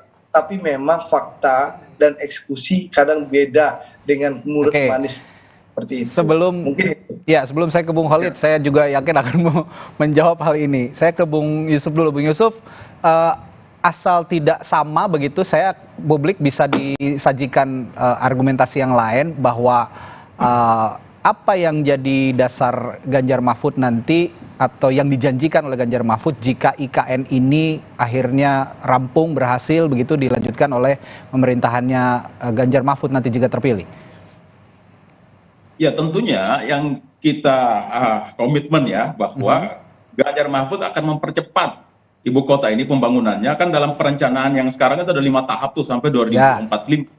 Jika memungkinkan, kita harus bisa lebih cepat dari itu. Kemudian yang berikutnya, mungkin akan kita koreksi ya, Radia. Kan dalam undang-undang IKN itu bahwa pemerintahan di IKN itu kan ditunjuk langsung lewat model otorita gitu ya. Nah mungkin dalam proses transisi pembangunan itu karena untuk percepatan. Tapi ketika sudah normal, selesai pembangunan, sudah normal menjadi sebuah ibu kota, maka sebagai kota baru yang futuristik sudah seharusnya pemerintahannya juga demokratis. Harus dipilih oleh rakyat sama seperti pemerintahan di daerah-daerah lain. Mungkin pemerintahannya selevel pemimpin tertingginya wali kota, kemudian ada anggota parlemennya sebagai pengawas dari eksekutif. Tetap akan ada pilkada di sana. Kita perbaiki dari proses IKN dalam perjalanan selanjutnya.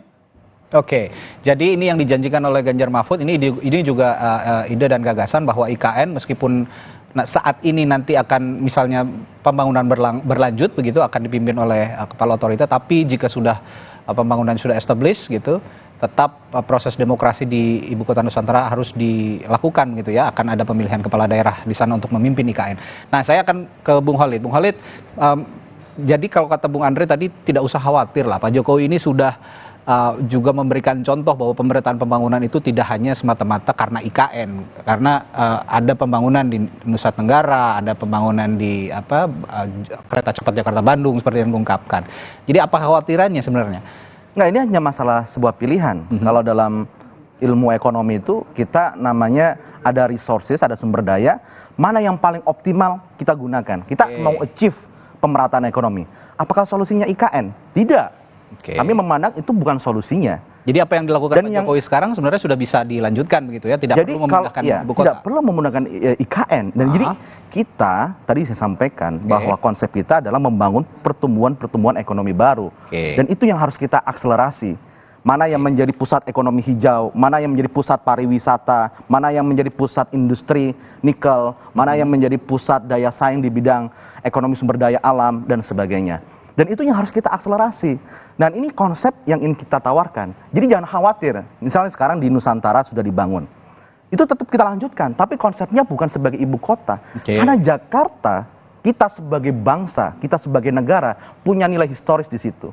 Bahkan salah satu kenapa PKS menolak, kita sama nih dengan tim Ganjar Mahfud. Salah satu poinnya adalah di otoritas sekarang kan tidak ada konsep demokrasinya. Nah, ini harus juga kita koreksi. Sebagai ibu kota, dia itu harus menjadi role model. Role model bukan hanya dalam pembangunan ekonomi, tapi dalam sisi budaya, dalam sisi demokrasi, itu juga harus menjadi role model di sana. Dan ini juga harus kita koreksi. Nah, disinilah tadi saya ingin mengkoreksi, misal nih, janji manis dan sebagainya dari Bang Andre.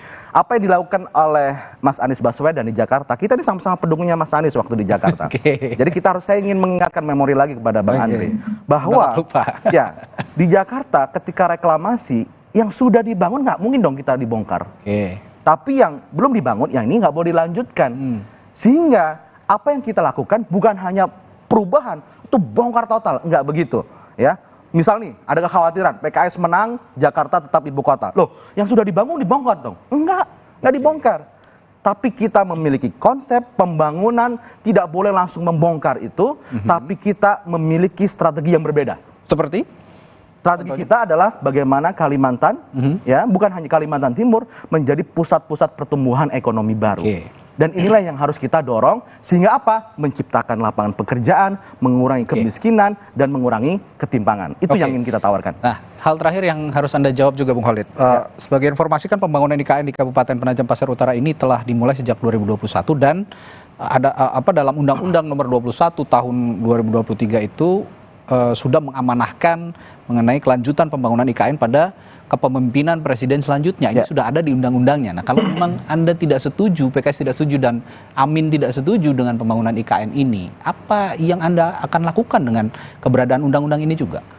Jadi begini, kita kan kemarin di launching nasional mengatakan jika rakyat Indonesia memberikan amanah kepada PKS menjadi partai pemenang, maka kita akan menggagas, menginisiasi perubahan undang-undang itu. Bisa. Kita bisa mengundangkan revisi undang-undang, dan kalau kita menang Pilpres, kita ajukan kepada calon presiden kita, Bapak Anies Muhaimin, ya, untuk bisa melakukan perubahan itu. Itu juga bisa. Sebentar, tapi kalau merubah undang-undang, bukankah percepatan pembangunan itu juga nanti akan terhambat kembali? Konsepnya berubah. Konsepnya berubah, bukan pindah ibu kota. Jakarta akan tetap menjadi ibu kota negara, tapi Nusantara saat ini menjadi pusat pertumbuhan ekonomi hijau. Pusat pertumbuhan ekonomi yang ada di IKN itu apakah nanti juga jika merubah undang-undang tidak akan kembali mundur begitu? Enggak. Terhambat? Justru apa yang terjadi di Jakarta ini kita perbaiki, kita selesaikan, ya, masalahnya itu. Dan apa yang sekarang sudah dibangun kita lanjutkan, tapi dengan konsep yang berbeda, bukan sebagai sebuah ibu kota negara. Baik. Bung Andre, terakhir juga buat Anda, jadi komitmen Prabowo Gibran lanjut IKN, tapi yang harus diketahui juga oleh publik bahwa keberlanjutan ini harus punya target juga. Kira-kira ada pembahasan di internal Prabowo Gibran kapan IKN ini akan bisa kemudian memberikan dampak positif bagi masyarakat secara instan tentunya? Ya, jadi begini, Radi.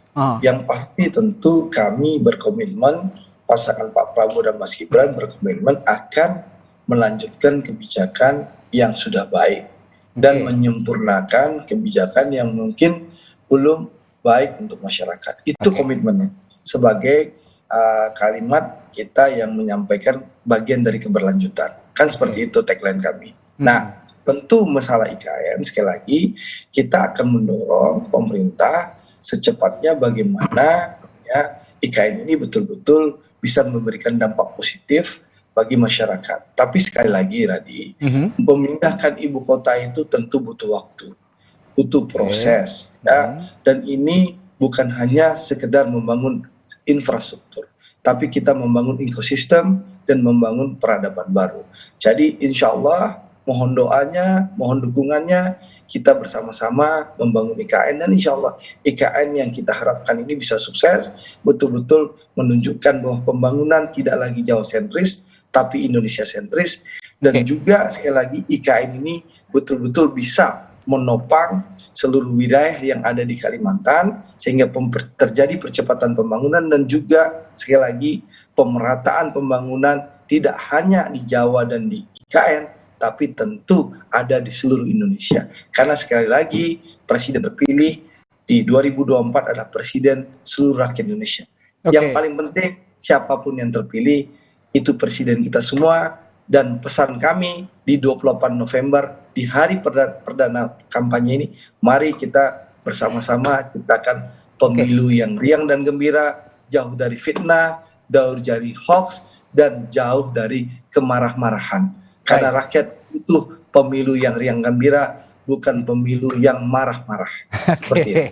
Baik, terakhir ke Bung Yusuf. Bung Yusuf, jika berbicara soal penolakan begitu ya, penolakan IKN di masa kampanye, sebenarnya penolakan ini bukan hanya di masa kampanye ya, di sebelum-sebelumnya juga sudah ada riak-riak penolakan itu, bahkan di sekitar masyarakat IKN sendiri ada yang tidak setuju dengan keberadaan IKN. Nah, untuk Ganjar Mahfud, tim ses Ganjar Mahfud dan juga Ganjar Mahfud nanti jika terpilih, bagaimana Anda menjelaskan kepada orang-orang atau publik yang masih ragu dengan pendirian IKN ini, penolakan yang terjadi dalam berbagai elemen, ini bisa diyakinkan oleh Ganjar Mahfud bahwa IKN ini bisa memberikan dampak positif bagi masyarakat. Apa janji Ganjar Mahfud untuk mereka yang menolak ini? Ya, jadi pemindahan IKN ini memang ada dua hal sekaligus yang langsung terdampak ya. Yang pertama adalah dia mengurangi atau solusi dari beban Jakarta yang sudah sangat berat. Karena kan daya dukung lingkungan Jawa dan Jakarta itu sudah overdosis, harus dipindahkan. Kemudian ketika IKN dipindahkan, itu juga sekaligus menjadi daerah pertumbuhan ekonomi baru di timur. Kalau gulanya dipindah, kita berharap semutnya ikut, karena semut pasti selalu akan ikut gula, gitu ya. Itu logikanya. Dan itu sudah terbukti ketika IKN dalam proses pembangunan, dan terbukti sekarang berjalan terus, targetnya bahkan 17 Agustus tahun depan akan dirayakan, diupacarakan di sana, itu sudah terbukti. Ya, itu kan simbolik tapi Bung Yusuf. Ekonomi di wilayah-wilayah daerah di Kalimantan, di Sulawesi, ya, di daerah timur khususnya. Jadi ketika itu menjadi target pemerataan pembangunan, itu betul-betul terjadi. Jadi menurut saya IKN ini adalah satu simbol bahwa kita mampu membangun sebuah ibu kota baru yang lebih hebat dari ibu kota manapun di dunia. Karena ini adalah daerah baru, betul-betul dirancang dari baru dengan teknologi canggih, ya. Konsepnya Forest City dan Smart City, dan itu konsepnya futuristik bermasa depan. Jadi saya kira ini akan menjadi kebanggaan kita semua, dan sudah menjadi kewajiban dari Ganjar Mahfud untuk melanjutkan ini. Sekali lagi ya, kami katakan bahwa Ganjar Mahfud itu tidak benci dengan Pak Jokowi ya, tapi kalau Pak Jokowi melakukan kesalahan, kita akan dengan keras mengkritiknya. Itu yang sudah kami lakukan dalam proses MK sebelumnya. Tapi ketika ada program yang bagus, hilirisasi, pembangunan IKN, kita berkomitmen untuk melanjutkannya, menuntaskannya setuntas-tuntasnya, secepat-cepatnya. Tapi soal pembangunan hukum, soal pembangunan demokrasi, kita akan koreksi, kita akan perbaiki dengan sebaik-baiknya juga. Ini baik, silakan. Ya, saya sedikit koreksi sedikit.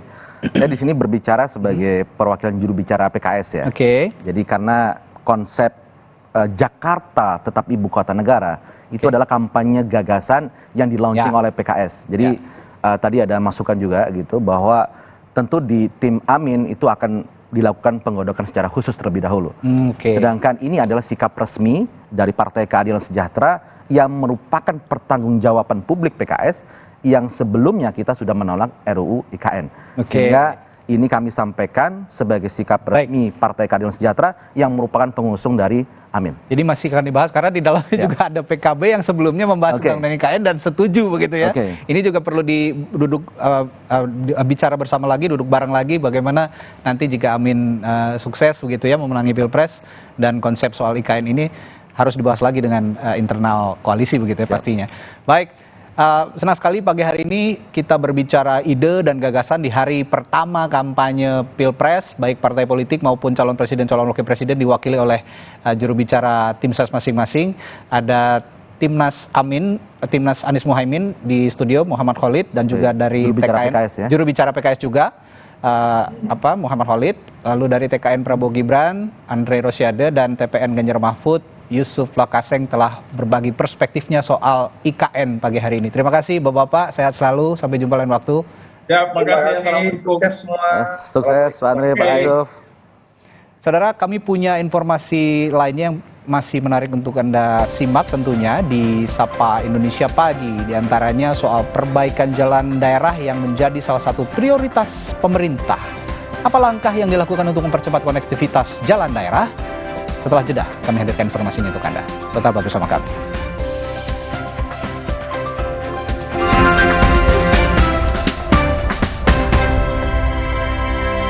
Banyak mau liburan kemana? Bareng tiket.com tinggal gas aja. Pesan hotel dan tiket pesawat jadi beneran murah. Mau refund atau reschedule juga beneran mudah. Wujudkan BM liburan di tiket.com. Beneran murah, beneran mudah. Sukong, bagus buat propo. Sudah muncul natural sari kunyit plus dengan zat aktif kurkumin dan black pepper. Diproses dengan suhu rendah agar zat aktifnya terjaga. Lebih cepat atasi masalah lambung, daya tahan tubuh kuat. Sudah muncul natural sari kunyit plus. Good. Siapkan diri untuk pencapaian luar biasa dan lewati batasmu. Stargazer X, unleash the X in you. Nyatanya, suara tetesan air nggak akan jadi lagu pengantar tidur yang nyenyak. Makanya soal cat pelapis anti bocor, pilih yang Aku Approve. Aku Approve dan Aku Approve Pro. Aku approve, aku approve. Yang Jangan ada flu dan batuk di antara kita. Minum Siladex Flu baru. Aktif redakan 5 gejala flu dan batuk. Baru Siladex Flu. Aktif redakan flu dan batuk. Produksi Konimax. Dunia terus berputar. Begitu banyak hal yang berakhir, namun banyak juga yang kembali dalam bentuk baru, memberi harapan baru. Seperti botol plastikmu yang dapat menjadi barang baru lagi melalui gerakan ekonomi sirkular nasional Le Mineral. Kini, plastik tidak lagi menjadi sampah, namun terus berputar dengan dipilah dan didaur ulang menjadi baru. Semua bisa mengambil peran penting dalam perputaran itu dari hulu ke hilir. Mulai dari kamu yang memilah sampah dari rumah, pemulung yang mengumpulkannya, hingga pekerja pabrik yang mendaur ulang. Bersama gerakan ekonomi sirkular nasional Le Mineral, mari jadikan botol plastikmu jadi baru lagi.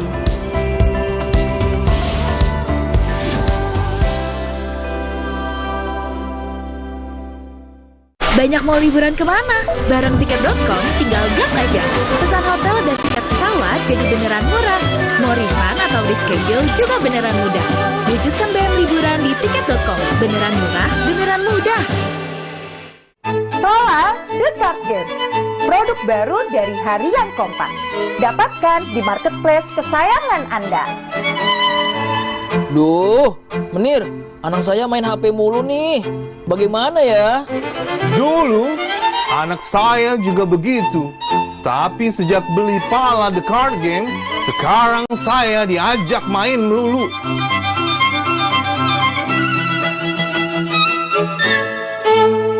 Kecap sedap kedelai hitam spesial 200 ml turun harga jadi 8.500. Ada kembaliannya, lebih ekonomis. Kecap sedap kedelai hitam spesial 200 ml turun harga jadi 8.500. Cukup untuk masak seminggu. Banyak mau liburan kemana? Bareng tiket.com tinggal gas aja. Pesan hotel dan tiket pesawat jadi beneran murah. Mau refund atau reschedule juga beneran mudah. Wujudkan BM liburan di tiket.com. Beneran murah, beneran mudah. Sakit kepala? Minum Paramex. Gue andalan nih. Paramex cepat kerjanya, gak pakai lama. Cepat redakan sakit kepala, aman sesuai dosis anjuran untuk redakan nyeri. Sakit kepala, Paramex obatnya. Produksi Konimax. Kalau sakit hati, aduh, nyeri otot. Segera minum Paramex nyeri otot. Redakan nyeri otot, sendi, dan pegalinu. Nyeri otot, Paramex nyeri otot. Produksi Konimax.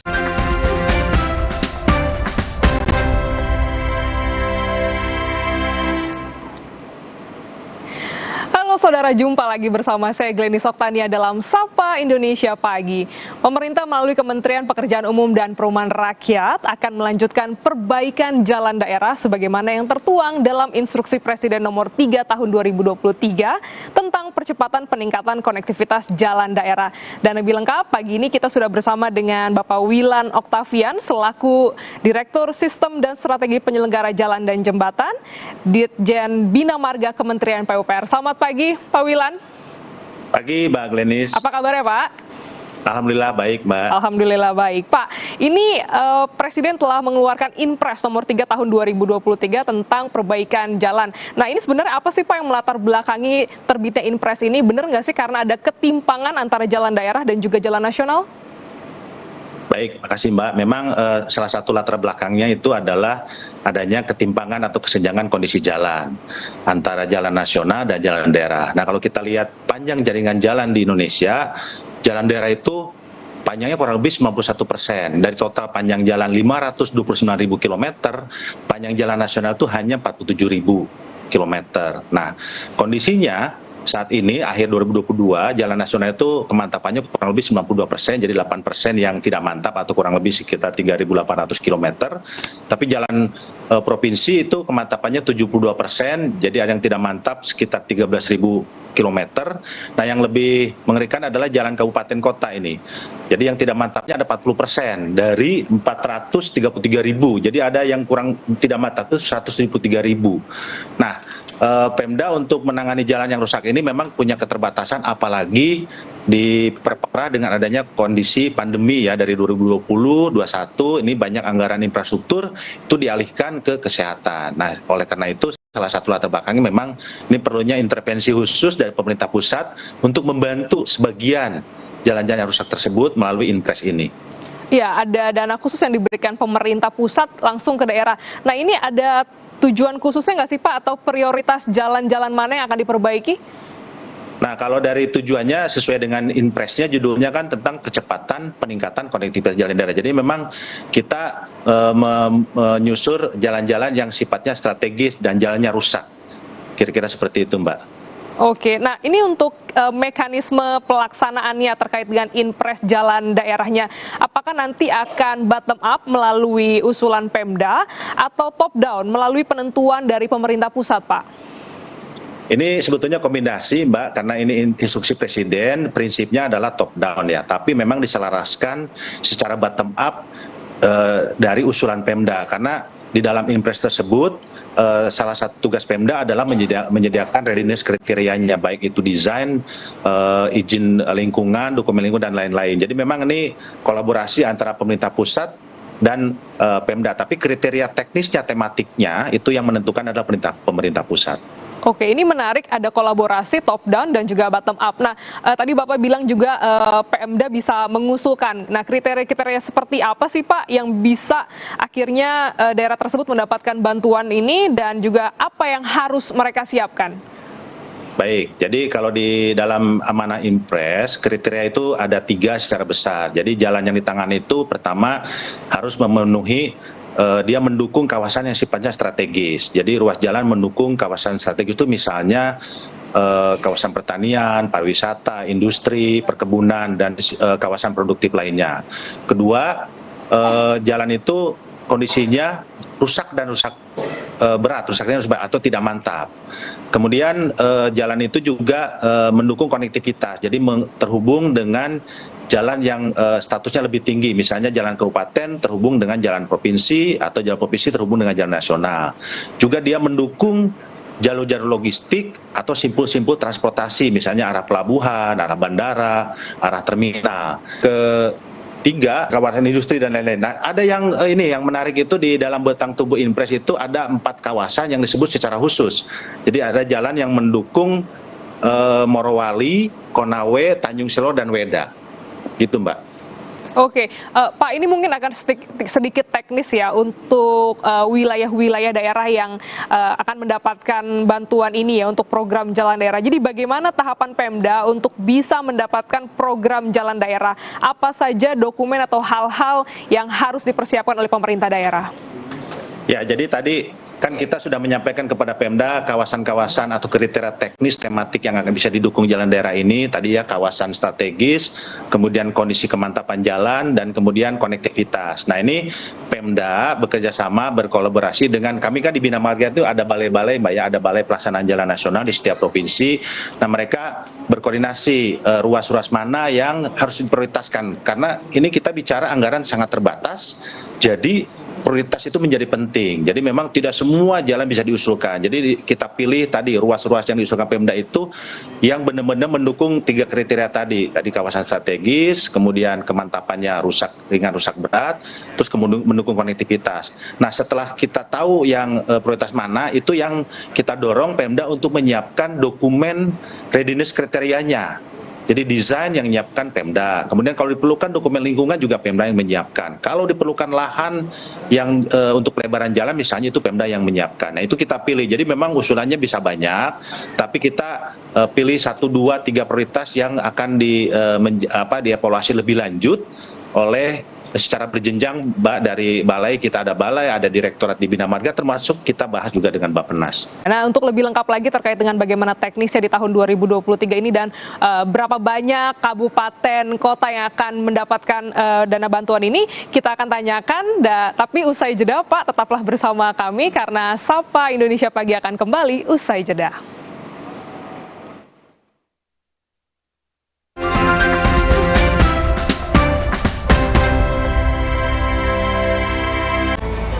Penelusuran demi penelusuran dilakukan. Keuntungan konten ataupun uang modal utama dari para korban itu belum dikembalikan.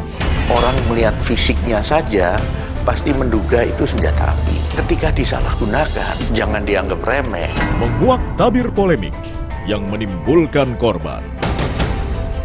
Sasaran setiap Rabu pukul 10:30 malam di Kompas TV. Baru isi perut, udah kosong lagi. Dikit-dikit, lapar. Barusan jajan, tapi masih lapar. Dikit-dikit, lapar. Sari gandum dengan gandum utuh dan krim coklat lezat bikin kenyang lebih lama. Sari gandum, seenak itu, sekenyang itu. Baru Neo Ultra Cup Gold. Dilengkapi dengan vitamin C, kombinasi vitamin B kompleks, vitamin E, kafein, dan zinc yang diperlukan untuk bantu jaga daya tahan tubuhmu. Neo Ultra Cup Gold. Aqua percaya akan keajaiban alam, maka kami tidak menggunakan galon sekali pakai. Galon kami disanitasi dengan seksama sebelum diisi ulang. Aqua 100% murni. Baru isi perut, udah kosong lagi. Dikit-dikit, lapar. Barusan jajan, tapi masih lapar. Dikit-dikit, lapar. Sari gandum dengan gandum utuh dan krim coklat lezat bikin kenyang lebih lama. Sari gandum, seenak itu, sekenyang itu. Superjoy, the most unbeatable deal in town. Internetan super duper fast hingga 200 MB per second dengan 119 TV channel. Hanya 275.000 per bulan. Langganan paket Superjoy sekarang. Superjoy, the most unbeatable deal in town. Internetan super duper fast hingga 200 MB per second dengan 119 TV channel. Hanya 275.000 per bulan. Langganan paket Superjoy sekarang. Mood booster favorit gue nih, mie sedap kari kental spesial. Kuahnya kental, berpadu rempah pilihan yang bikin makin sensasional. Rasanya makin spesial. Buruan cobain yang sedapnya berkari-kari dari Wings Food. Baru isi perut, udah kosong lagi. Dikit-dikit, lapar. Barusan jajan, tapi masih lapar. Dikit-dikit, lapar. Sari gandum dengan gandum utuh dan krim coklat lezat bikin kenyang lebih lama. Sari gandum, seenak itu, sekenyang itu.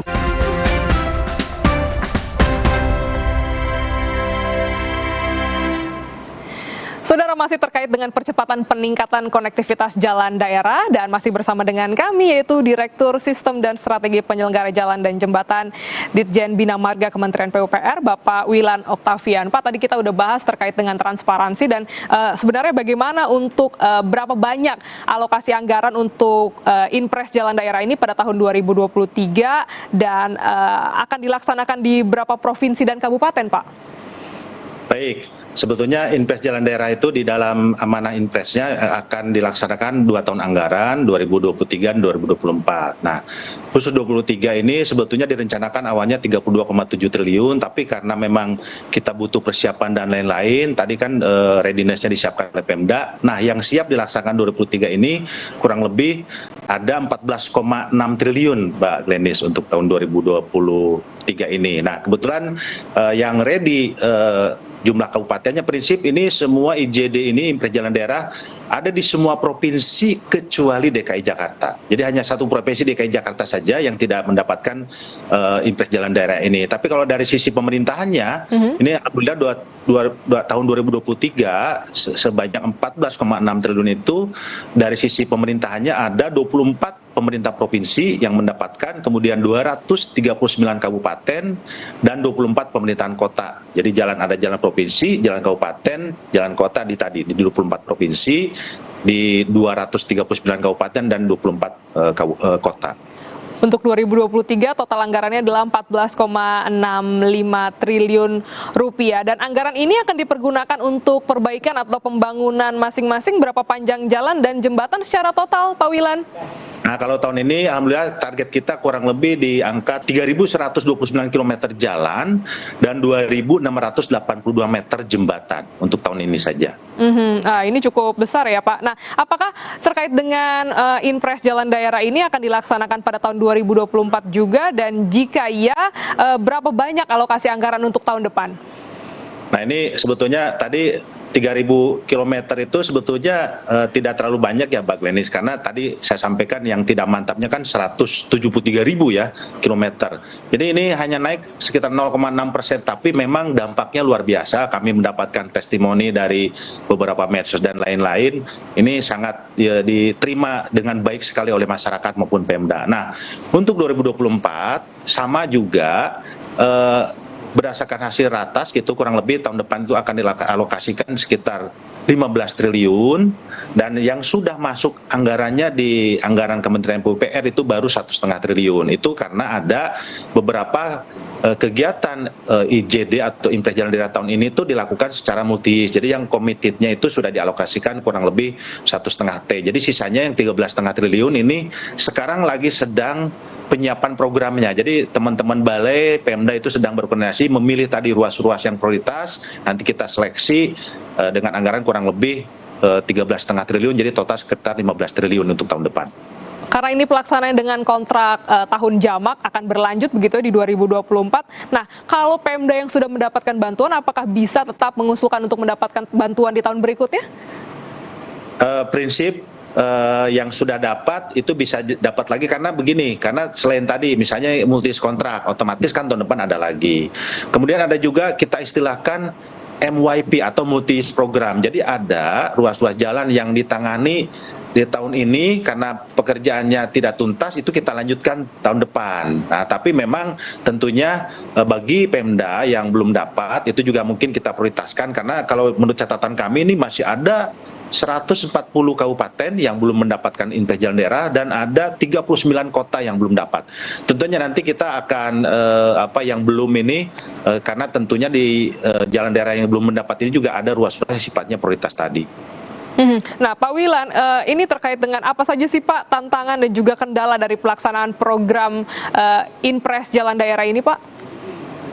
Ya, tantangannya terutama pada saat persiapan ya, karena terus terang aja usulan yang masuk itu, Mbak Glenis, angkanya fantastis ini. Yang masuk ke sistem Sitia kami itu ada 110 triliun. Nah, kita harus memilih yang mana yang siap. Nah, karena tadi ya, ternyata begitu kita cek yang readiness-nya siap dan sebagainya itu hanya 14,6, itu yang tadi PR pertama pada persiapan. Yang kedua tentunya pada saat proses pengadaan. Dan terakhir adalah pelaksanaan. Nah, ini waktunya cukup singkat. Kemudian ini buat Bina Marga kan, atau buat PUPR kan tugas tambahan. Jadi teman-teman di balai itu juga sedang sibuk-sibuknya mengerjakan yang menjadi tugas utamanya jalan nasional. Jadi tantangannya ini termasuk manajemen SDN dan sumber daya yang di lapangan sebetulnya. Oke, terakhir Pak Wilan, apa yang jadi harapan dari Ditjen Bina Marga terkait dengan pelaksanaan Impres Jalan Daerah ini? Harapannya kalau untuk yang tahun ini, Mbak, semoga kita bisa selesai tepat waktu, tepat mutu. Di akhir Desember ini, tadi yang 3.000-an kilo itu kita targetkan selesai akhir tahun ini.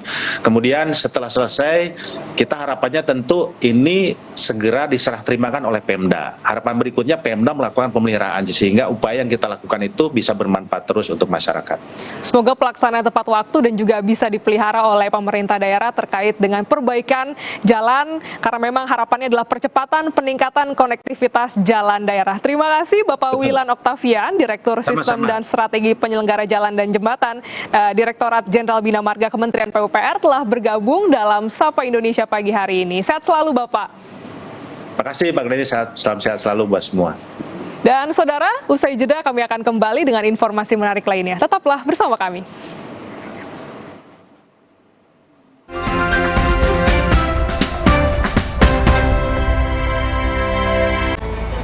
Penelusuran demi penelusuran dilakukan. Keuntungan ataupun uang modal utama dari para korban itu belum dikembalikan. Orang melihat fisiknya saja pasti menduga itu senjata api. Ketika disalahgunakan, jangan dianggap remeh. Menguak tabir polemik yang menimbulkan korban. Sasaran setiap Rabu pukul 10:30 malam di Kompas TV.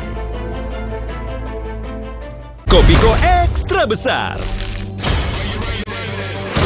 Ini lebih mantap kopinya.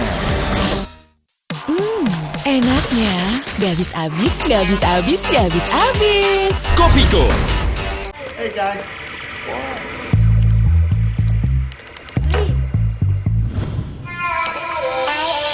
Hey, lihat aku. Putar celup jadi seru.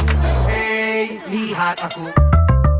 Saatnya nurani menjadi inti, menggerakkan pribadi untuk dapat bersinergi di lajunya roda teknologi. Melalui ekosistem yang mendukung tiap lini, Kompas menjaga amanat hati nurani rakyat untuk terus dapat menunjukkan arah. Memastikan kendali atas kecerdasan buatan yang dipandu kebijakan nurani. 58 tahun Kompas berinovasi, menyatukan teknologi dengan hati. Baru isi perut, udah kosong lagi. Dikit-dikit, lapar. Barusan jajan, tapi masih lapar. Dikit-dikit, lapar. Sari Gandum dengan gandum utuh dan krim coklat lezat bikin kenyang lebih lama. Sari Gandum, seenak itu, sekenyang itu. Pemilu tahun 1977, Komisariat Wilayah Kota 73 Jakarta Barat menugaskan 50 ekor merpati pos untuk melancarkan komunikasi di 25 TPS. Dalam penerbangan uji coba, seluruh 12 burung yang ditugaskan berhasil sampai ke tujuan dengan hanya kehilangan satu dokumen dalam perjalanan. Ikuti perkembangan dan informasi terkini seputar pemilu 2024 hanya di Kompas TV, Rumah Pemilu.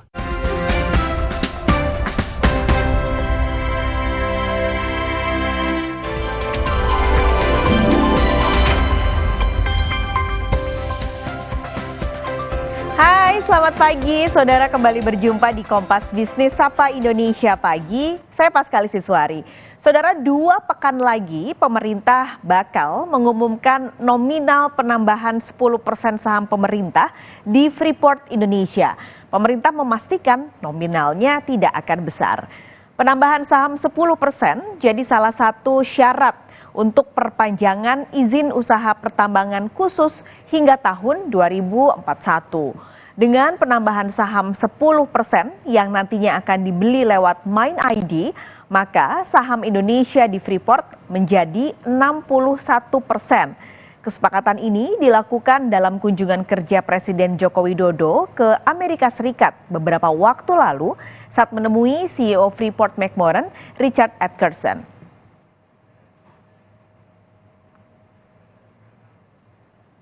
Freeport itu penambahan saham 10% itu tidak ada dibayar dalam valuasi, sekecil mungkin itu pasti ada lebih murah mana, ya. Angkanya itu saya akan umumkan 2 minggu lagi, ya. Kalian tunggu 2 minggu lagi, oke? Kita ke sorotan lainnya, Saudara. Untuk ke-18 kalinya kegiatan Annual Report Award digelar. Nah, kegiatan ini secara rutin dilakukan untuk mendorong emiten menerapkan keterbukaan informasi, terutama lewat laporan keuangan. Pagi ini kita akan berbincang bersama Sekretaris Panitia Pelaksana ARA, Sidarta Utama. Selamat pagi, Pak Sidarta. Selamat pagi Mbak. Pak Sidarta, ini untuk tahun ini, ARA sudah 18 kali. Nah, temanya apa sih Pak kalau untuk tahun ini? Tema tahun ini adalah Integrated Mindset Toward Sustainability for Long-Term Creation. Kami memilih tema ini karena di era keberlanjutan di mana perusahaan ini tidak saja memperhatikan kinerja keuangan, tetapi juga perlu memperhatikan kinerja lingkungan dan sosial, maka untuk dapat memastikan perusahaan menciptakan nilai dalam jangka panjang, maka model bisnis perusahaan ini perlu dirubah. Ya, jadi mindset-nya yang selama ini mungkin fokusnya hanya kepada kinerja keuangan, sekarang juga harus mengintegrasikan kinerja lingkungan dan sosial dalam model bisnis perusahaan. Nah, untuk itu perusahaan perlu melakukan transformasi ya, bagaimana model bisnis yang dulunya memisahkan kegiatan CSR ini sebagai kegiatan yang sampingan, sekarang ini juga merupakan kegiatan strategis karena ini penting untuk menjamin keberlanjutan perusahaan dalam jangka panjang. Itu kenapa kami memilih tema ARA tahun ini. Oke, ini berarti tadi poin pentingnya adalah soal ESG yang memang selama ini juga banyak sekali yang mendorong ESG diberlakukan oleh perusahaan-perusahaan. Betul. Pak Sidarta, selain ESG ini, kriteria penilaian yang dilakukan untuk emiten-emiten yang mendapat penghargaan dari gelaran ARA ini apa saja, Pak?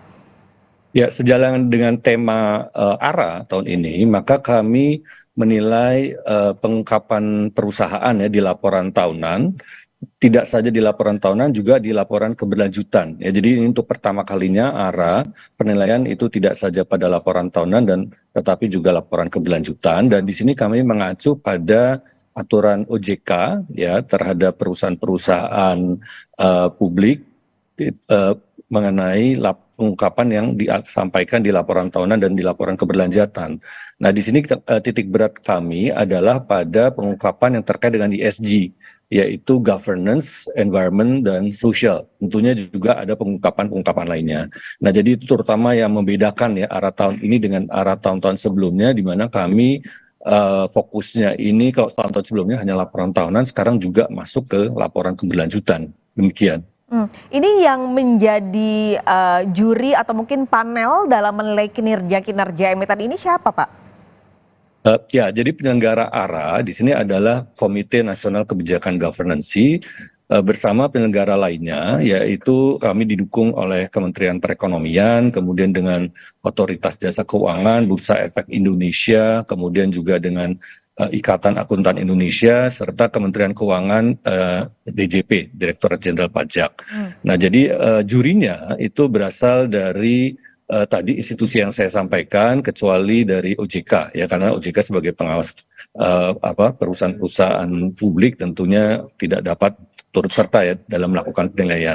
Jadi anggota jurinya tadi yang seperti saya sampaikan disertai juga dari kalangan akademisi. Jadi dengan adanya keberagaman dalam dewan juri ini diharapkan penilaian dapat menjadi lebih objektif dan juga independen. Jadi demikian ya mungkin yang bisa saya sampaikan. Lembaganya sudah dari berbagai sudut pandang, tadi juga harapannya menjadi lebih mungkin baik penilaiannya. Artinya siapa saja yang memenangkan penghargaan di tahun ini, Pak Sidarta? Ya, jadi di sini kami mempunyai sejumlah kriteria. Ya, yang semalam kami telah menyampaikan siapa pemenangnya, dan ini melalui tahapan yang cukup berat ya. Jadi bukan hanya melalui desk evaluation pengungkapan, tetapi juga melalui wawancara ya. Jadi ada 28 finalis yang kemudian kami undang, kami laksanakan wawancara. Nah, skor total itu berdasarkan kombinasi dari pengungkapan dan juga wawancara. Nah, sebagai juara umum di sini adalah PT Bank CIMB Niaga Tbk. Ya, jadi itu yang juara umum. Nah, selain itu kami juga ada beberapa kategori. Mungkin saya dapat sampaikan beberapa di antaranya ya. Jadi untuk Go Public Keuangan, ini juara satunya adalah PT Bank Mandiri. Ya, PT Bank Mandiri Tbk, sedangkan untuk Go Public Non Keuangan itu PT Jasa Marga Persero Tbk. Ya, jadi itu beberapa pemenang. Tentunya ada pemenang-pemenang lainnya yang bisa dilihat pada website KNKG.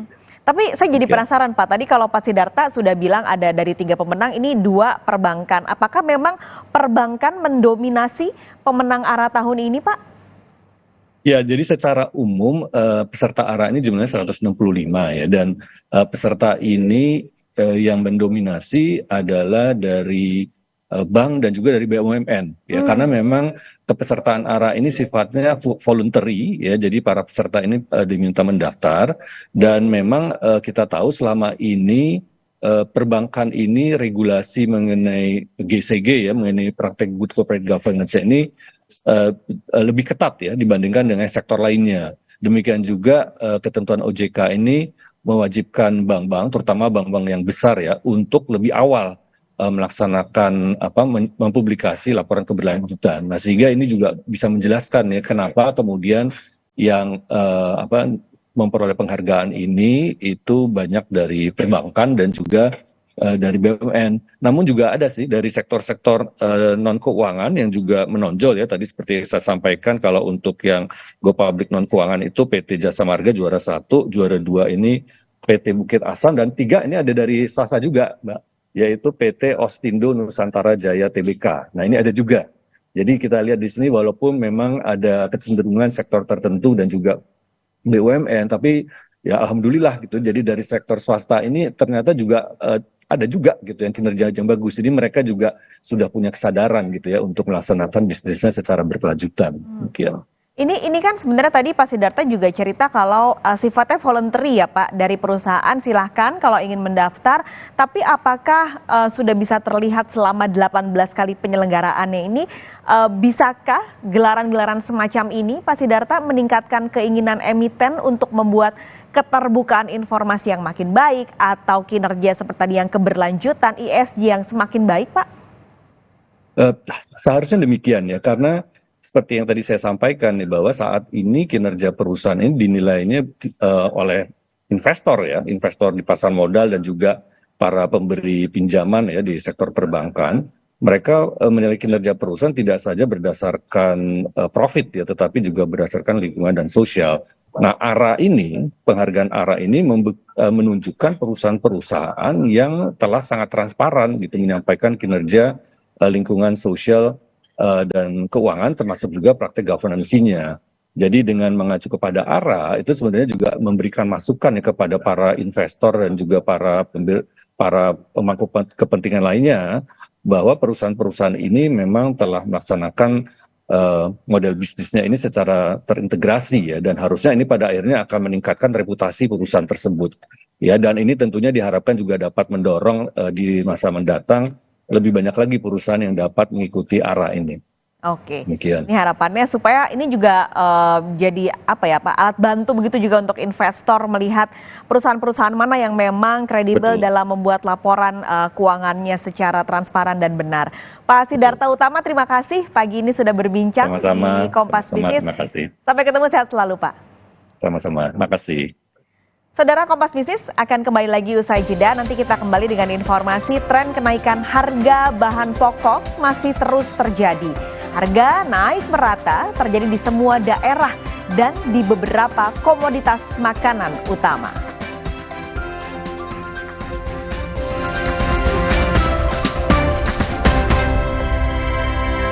Pemilu tahun 1977, Komisariat Wilayah Kota 73 Jakarta Barat menugaskan 50 ekor merpati pos untuk melancarkan komunikasi di 25 TPS. Dalam penerbangan uji coba, seluruh 12 burung yang ditugaskan berhasil sampai ke tujuan dengan hanya kehilangan 1 dokumen dalam perjalanan. Ikuti perkembangan dan informasi terkini seputar pemilu 2024 hanya di Kompas TV. Rumah Pemilu. Baru isi perut, udah kosong lagi. Dikit-dikit, lapar. Barusan jajan, tapi masih lapar. Dikit-dikit, lapar. Sari Gandum dengan gandum utuh dan krim coklat lezat bikin kenyang lebih lama. Sari Gandum, seenak itu, sekenyang itu. Kecap sedap kedelai hitam spesial 200 ml turun harga jadi 8.500. Ada kembaliannya, lebih ekonomis. Kecap sedap kedelai hitam spesial 200 ml turun harga jadi 8.500. Cukup untuk masak seminggu. Kuah shoyu yang segar menenteramkan, kehadiran Naruto Maki, menyempurnakan kenyamanan otentiknya. Indomie Ramen Series, nikmat otentiknya, Mangsaku. Aqua percaya akan keajaiban alam, maka kami tidak menggunakan galon sekali pakai. Galon kami disanitasi dengan seksama sebelum diisi ulang. Aqua 100% murni. Hey guys.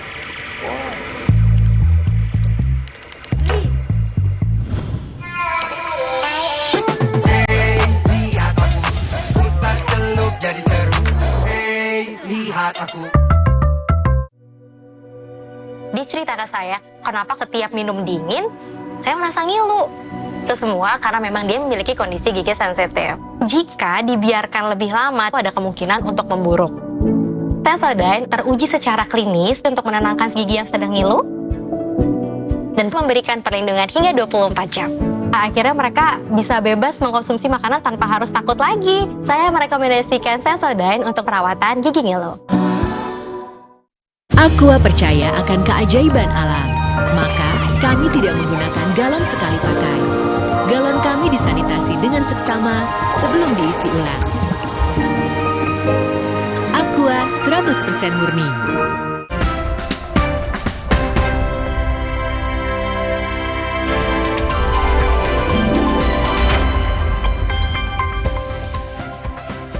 Anda kembali lagi di Kompas Bisnis, Saudara. Ini yang masih jadi obrolan di masyarakat dan tentunya jadi sorotan adalah soal harga komoditas bahan pangan yang terus naik. Di Lebak, Banten misalnya, konsumen ini dibikin pusing karena harga gula yang naik.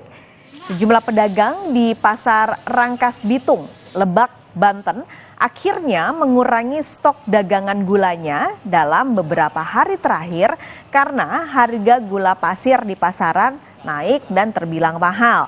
Gula pasir curah saat ini dijual dengan harga Rp17.000 per kilogram, padahal sebelumnya gula pasir curah masih dijual di kisaran Rp14.000 sampai Rp15.000 per kilogram.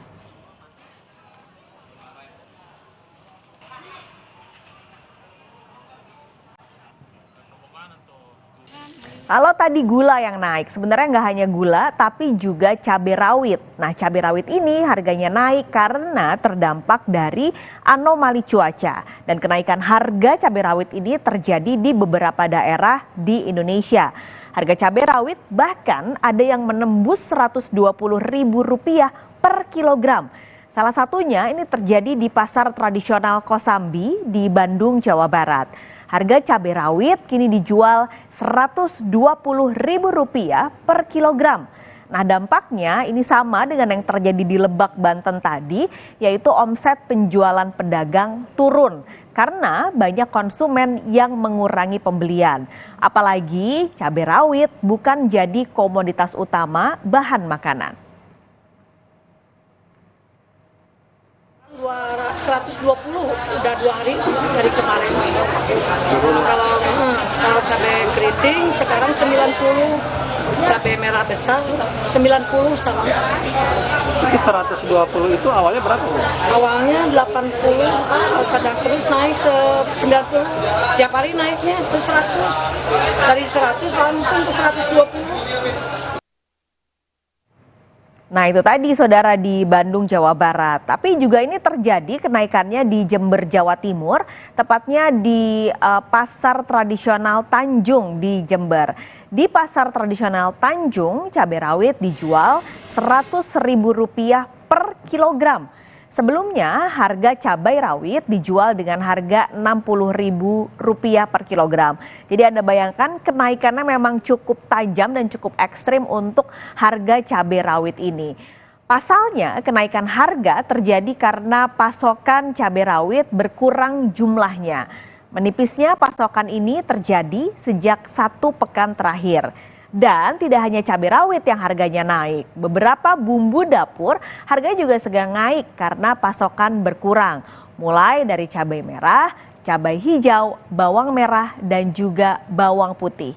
Semuanya terjadi karena dampak anomali cuaca. Nah, kenaikan harga ini akhirnya membuat konsumen mengurangi jumlah belanja dan disesuaikan dengan kebutuhan mereka. Sejumlah pedagang pun untuk sementara waktu ada yang menutup lapak usahanya karena kekurangan modal.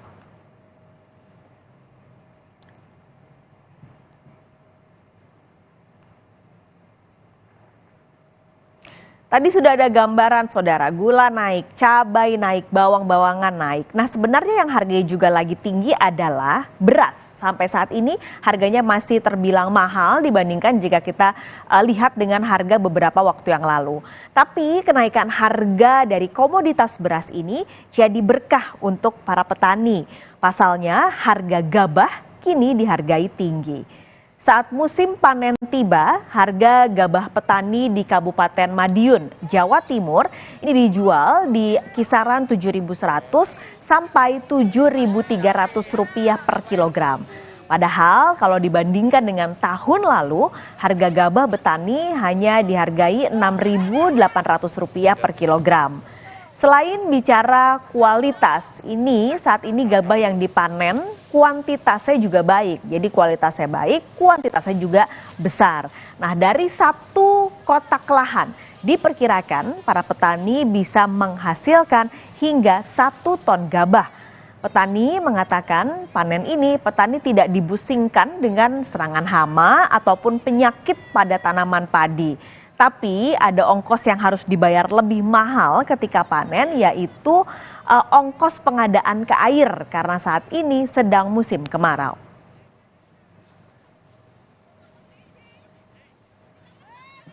Musim panen musim ketiga. Ada harga gabah tinggi ini gimana petani? Menurut petani gimana? Ya lumayan untung ya. Lumayan. Ada kendala nggak selama penanaman? Tidak ada. Misalnya hama atau enggak ada. Hasilnya gimana? Cukup bagus ya? Cukup bagus ini. Ribuan warga saling berimpitan dan berebut membeli sembako murah yang digelar pemerintah Kabupaten Sinjai dan juga pemerintah Provinsi Sulawesi Selatan di lapangan nasional di Kecamatan Sinjai Utara. Sejumlah warga yang didominasi ibu rumah tangga ini merangsek ke depan saat petugas mulai mengumumkan dimulainya penjualan sejumlah kebutuhan pokok dengan harga murah. Dengan membawa kupon, warga menyerbu pasar murah yang digelar pemerintah Kabupaten Sinjai bekerja sama dengan Dinas Perdagangan Sulawesi Selatan.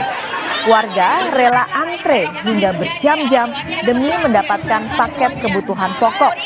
Harga sejumlah kebutuhan pokok di pasaran yang makin mahal membuat operasi pasar murah yang digelar sejumlah instansi jadi harapan warga untuk memenuhi kebutuhan rumah tangganya dengan harga murah.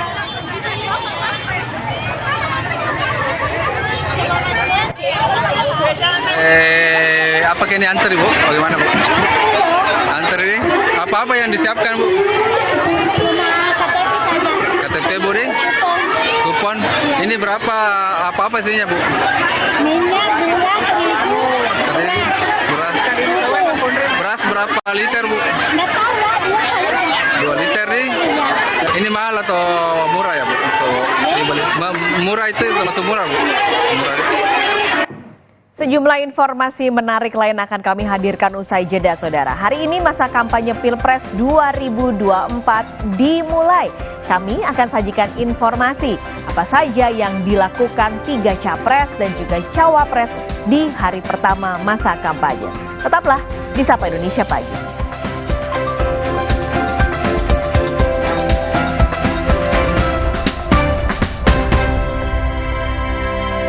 Pokal 2023-2024 babak 16 besar dimulai.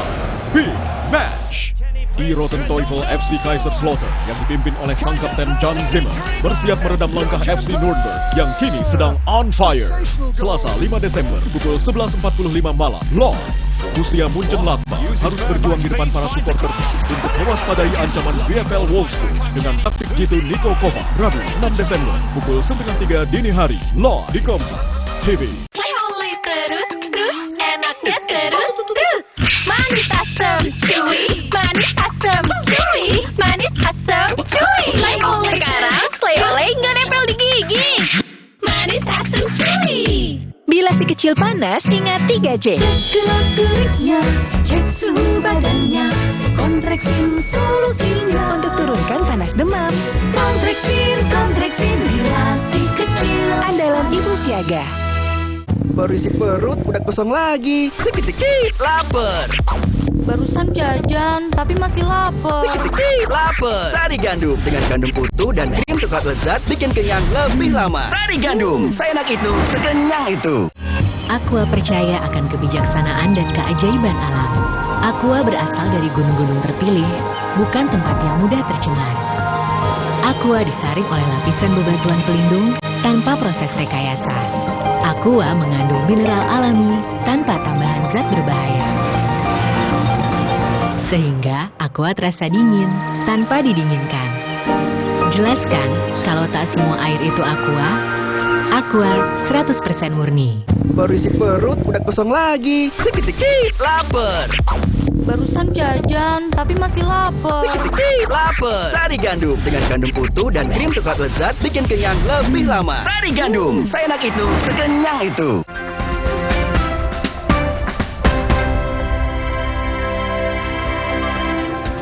Saudara Ketua Umum PDI Perjuangan Megawati Soekarnoputri merasa tidak dihormati dalam kontestasi pemilu 2024. Megawati mengingatkan bagaimanapun dirinya adalah Presiden kelima Republik Indonesia. Di hadapan peserta Rakornas Relawan Ganjar Mahfud, Sepulau Jawa di G-Expo Kemayoran Jakarta, Megawati mengaku nuraninya selama ini masih terbuka dan juga sedih melihat situasi persaingan di pemilu 2024. Megawati menegaskan meski perempuan, ia adalah orang yang tangguh dan petarung sejati seperti lambang banteng pada partainya. Mega menyebut siap bersaing pada pemilu 2024. Dari 4 partai politik pengusung. Yang dihormati ya. Loh, kenapa? Loh saya jelek-jelek ya pernah presiden loh. Dan masih diakui dengan nama Presiden kelima Republik Indonesia loh. Saya tentu tidak nurani saya ya terbuka dong. Loh ini gimana sih? Maunya apa sih?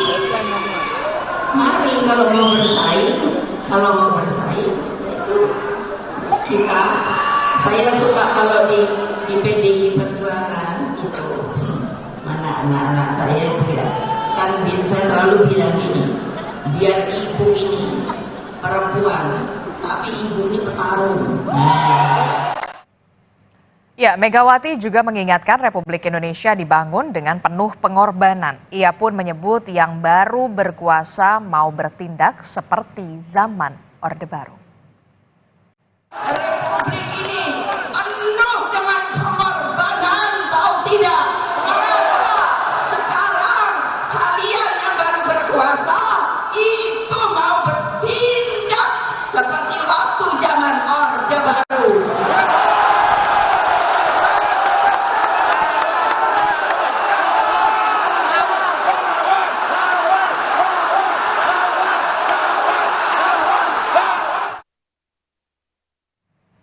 Saudara, 3 capres dan juga calon wakil presiden resmi menandatangani deklarasi kampanye damai, tertib dan juga taat hukum dalam rapat koordinasi nasional Sentra Penegakan Hukum Terpadu.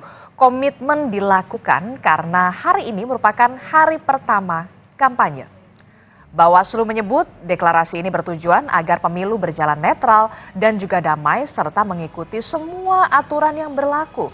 Tak hanya calon presiden dan calon wakil presiden, tanda tangan komitmen juga dilakukan oleh perwakilan 18 partai politik peserta pemilu 2024. Kolaborasi antara seluruh partai dan juga seluruh instansi. Saya mewakili Bawaslu beserta seluruh jajaran hingga pengawas pemilu tingkat kelurahan dan desa mengajak kepada seluruh peserta pemilu, calon anggota DPR dan DPRD dan tim kampanye untuk bersama-sama menjaga komitmen untuk melaksanakan kampanye sesuai dengan ketentuan peraturan perundang-undangan, menjauhi tindak politik uang, tidak melakukan politisasi sara, tidak menyebarkan hoaks dan ujaran kebencian demi mewujudkan pemilu yang aman, damai, dan demokratis.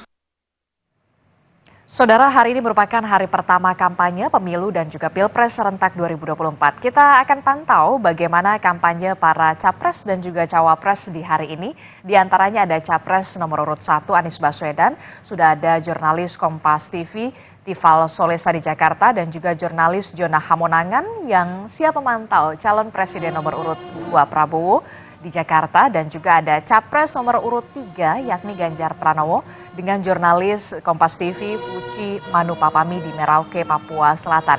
Kita ke Tifal terlebih dahulu. Tifal, apa saja agenda Anies Baswedan di hari pertama kampanye?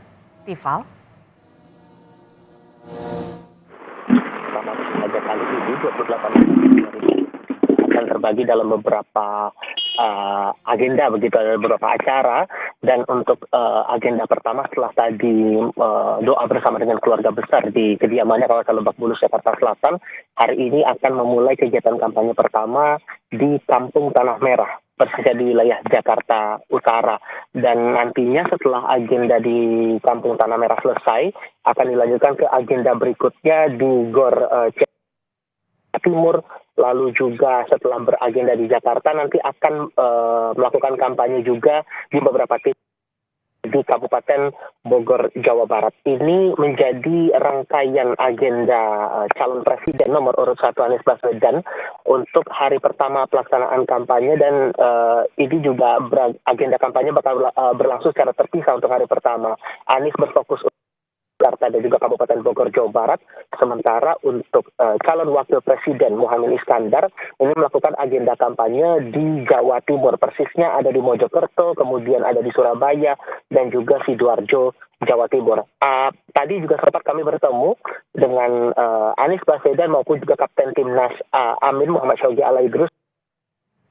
Adakah alasan khusus mengapa kemudian Anies Baswedan memilih untuk melakukan kampanye di kawasan Kampung Tanah Merah, Jakarta Utara? Tadi dalam penjelasan juga disampaikan bahwa sebetulnya kalau diingat lagi saat Anies maju di pemilihan Gubernur DKI Jakarta tahun 2016 lalu, dia juga memilih Kampung Tanah Merah ini sebagai titik pertama kampanyenya, dengan semangat itu untuk mengecek kembali bagaimana kondisi warga yang beberapa bulan lalu sudah sempat terkena musibah insiden di Pertamina Pelumpang, dan untuk mendengar aspirasi dari warga, Adisti. Oke, itu artinya kemudian untuk capres nomor urut 1 Anies Baswedan memilih lokasi Tanah Merah menjadi titik pertama di hari pertama kampanye, dan selanjutnya akan berpindah ke wilayah Kabupaten Bogor, Jawa Barat. Sementara untuk calon wakil presidennya yakni Muhaimin Iskandar memilih Jawa Timur untuk menjadi lokasi titik pertama di masa kampanye ini. Dari Tifal Solesa kita bergeser ke Jonah Hamonangan yang akan melaporkan bagaimana kemudian agenda kampanye Prabowo Subianto di hari pertama. Jonah, bisa Anda ceritakan di mana Prabowo akan memulai kampanyenya di hari pertama ini dan seperti apa nantinya? Ya, di hari perdana ini Prabowo Subianto memilih untuk tetap berkantor di Kementerian Pertahanan. Jadi untuk agenda hari ini tercatat untuk pagi masih berkantor, jadi agenda internal. Nah, untuk agenda sore ini bisa dikatakan tentatif, jadi ada kemungkinan untuk melaksanakan gelar kampanye. Di mana kampanyenya ini masih dilakukan di sekitaran Jabodetabek. Memang untuk jadwal sendiri yang kami pantau untuk minggu ini adalah agenda internal, dan untuk gelaran kampanye ini akan dilakukan di akhir pekan atau di awal pekan. Jadi memang dari pihak internal, khususnya dari Prabowo Subianto, sudah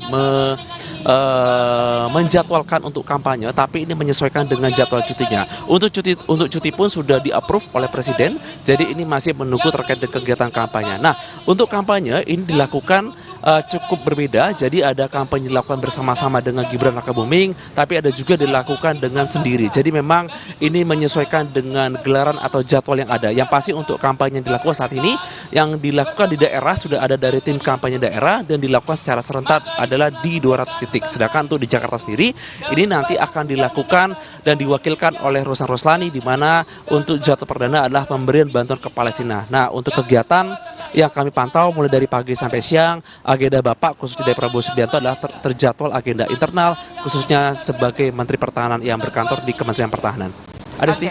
Oke, itu artinya sampai siang hari ini dari pagi calon presiden nomor urut 2 Prabowo Subianto ini masih berkantor di Kementerian Pertahanan. Kita akan tunggu bagaimana nanti sore apakah kemudian akan memilih ke wilayah Jabodetabek untuk berkampanye di hari pertama. Dari zona Hamonangan kita akan bergeser ke Merauke, Papua Selatan. Sudah ada jurnalis Kompas TV Fuci Manupapami di Merauke, Papua Selatan. Fuci, lalu bagaimana dengan agenda kampanye perdana untuk calon presiden nomor urut 3 Ganjar Pranowo dan agendanya seperti apa? Baik saudara, dapat kami laporkan, ini merupakan kampanye perdana Ganjar Pranowo di Kabupaten Merauke, Papua Selatan. Ganjar telah tiba pada pukul 8.30 waktu Indonesia Timur di Bandar Udara Mopah Merauke dan didampingi langsung oleh Ketua Bapinu Papua Selatan Elisa Kabu. Ganjar kemudian disambut oleh sejumlah warga menggunakan atribut lengkap suku adat suku Asmat dan kemudian mereka memakaikan mahkota kepala sebagai tanda penyambutan kepada Capres Ganjar di Merauke, Papua Selatan. Ganjar kemudian melanjutkan perjalanannya ke penginapan dan melakukan pertemuan secara internal kurang lebih 1 jam.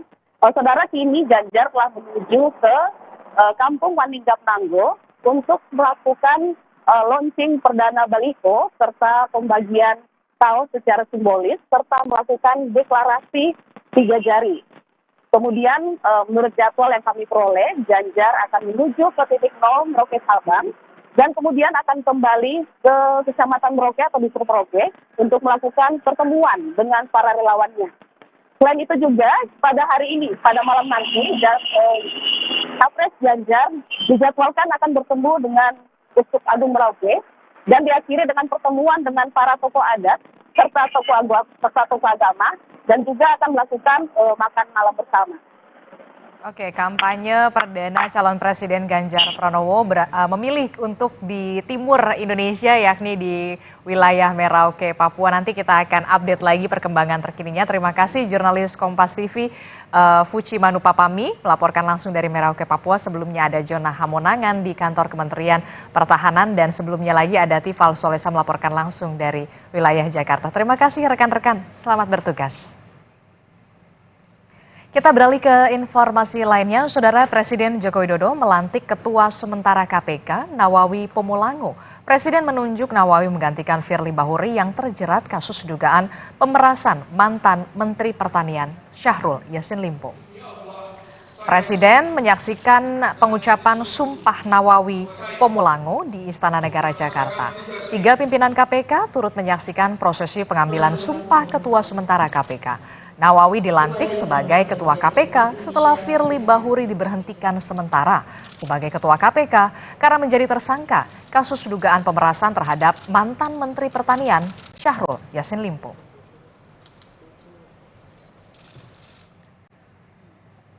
Usai diambil sumpah sebagai Ketua Sementara KPK, Nawawi Pomulango menyatakan akan mengembalikan kepercayaan KPK dalam memberantas korupsi. Nawawi memastikan akan mengejar buronan KPK Harun Masiku. Nawawi meminta kepada Deputi Penindakan KPK untuk memprioritaskan DPO KPK yang hingga kini belum ditangkap. Pimpinan KPK sudah mengeluarkan surat-surat yang dibutuhkan Deputi Penindakan.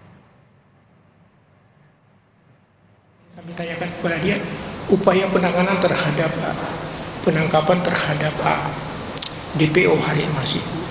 Yang bersangkutan kemudian berkomitmen. Karenanya kemudian beliau meminta kepada kami untuk melakukan semacam pembaharuan terhadap surat tugas dalam kaitannya dengan upaya pencarian terhadap Harun Masiku. Dan itu yang dilakukan oleh yang bersangkutan. Kami telah mengeluarkan produk-produk surat yang baru yang dibutuhkan oleh Deputi Penindakan yang baru ini untuk melaksanakan upaya pencarian. Ketua Sementara KPK Nawawi Pomulango menegaskan Firly Bahuri hanya akan diperlakukan sebagai tamu ketika berkunjung ke Gedung Merah Putih. Firly sebelumnya saudara diperhentikan usai menjadi tersangka dugaan korupsi di Polda Metro Jaya. KPK yang saat ini dipimpin oleh Nawawi Pomulango telah memberikan bantuan hukum kepada Firly Bahuri. Nawawi memastikan dengan adanya keputusan Presiden, Kepres secara otomatis Firly tidak lagi bekerja sebagai pimpinan anti rasuah. Firly akan diperlakukan sebagai tamu jika dirinya datang ke gedung KPK. Kepres pemberhentian sementara bagi Pak Firly itu membawa konsekuensi bahwa beliau berhenti untuk bekerja di lembaga ini. Sementara aktivitas perkantoran tidak perlu dilaksanakan oleh yang bersangkutan di kantor ini. Kedatangan beliau di kantor ini cukup sebagai kami perlakukan sebagai tamu, undangan, dan sebagainya.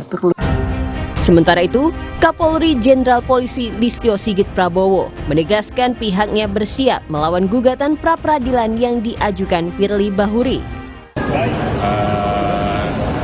Ada tahapan pra-peradilan yang akan ditempuh. Tentunya juga dari penyidik juga harus mempersiapkan sebaik-baiknya sehingga kemudian pada saat proses itu berjalan penyidikannya bisa dipertanggungjawabkan. Saya kira Sebelumnya, mantan Ketua KPK Firly Bahuri tidak terima dijadikan tersangka oleh penyidik Polda Metro Jaya dalam kasus dugaan pemerasan terhadap Syahrul Yassin Limpo.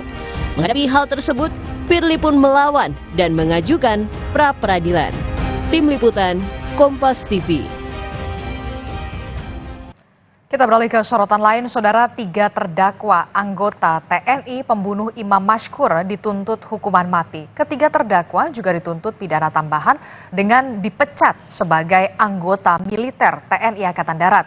Tuntutan dibacakan dalam sidang lanjutan perkara penculikan, penganiayaan dan pembunuhan terhadap Imam Mashkur di Pengadilan Militer Jakarta Timur. Auditor militer berkesimpulan ketiga terdakwa telah terbukti secara sah melakukan pembunuhan berencana. Ketiga terdakwa juga dinyatakan secara sah dan terbukti secara bersama-sama membawa seseorang untuk pergi dari tempat tinggal dengan maksud menempatkan seseorang dalam keadaan sengsara. Imam Mashkur adalah penjual obat di Tangerang Selatan, Saudara, dan ia tewas terbunuh oleh para terdakwa usai diculik dari toko obatnya. Penculikan terhadap Imam Mashkur ini viral setelah beredar adanya dugaan pemerasan yang dilakukan para tersangka kepada keluarga Imam dengan meminta biaya tebusan 50 juta rupiah.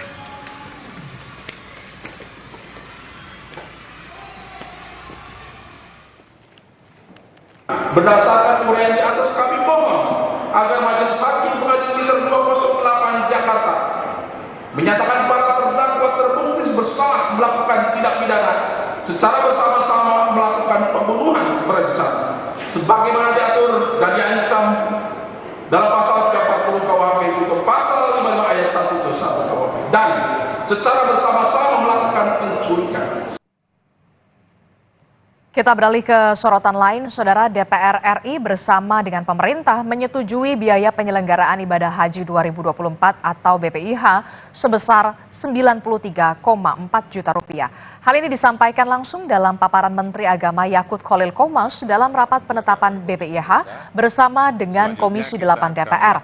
Dalam keterangannya, Menteri Agama menyebut biaya yang dibayarkan calon jemaah merupakan biaya perjalanan ibadah haji atau BIPIH yang juga telah disetujui rapat panitia kerja Komisi 8 DPR bersama dengan pemerintah. Sementara biaya yang harus dibayarkan calon jemaah haji nantinya sebesar Rp56.047.000. Rapat kerja Komisi 8. Besaran rata-rata biaya penyelenggaraan ibadah haji atau BPIH tahun 1445 Hijriah 2024 Masehi sebagaimana tadi sudah disampaikan oleh Saudara Ketua, untuk jamaah haji reguler per jamaah sebesar Rp93.410.286 yang terdiri dari BIPIH rata-rata per jamaah sebesar Rp56.046.172 atau 60%, dan penggunaan nilai manfaat per jamaah sebesar Rp37.364.114 atau 40%. Jangan kemana-mana, Saudara. Sapa Indonesia Pagi akan kembali hadir usai jeda. Tetaplah bersama kami.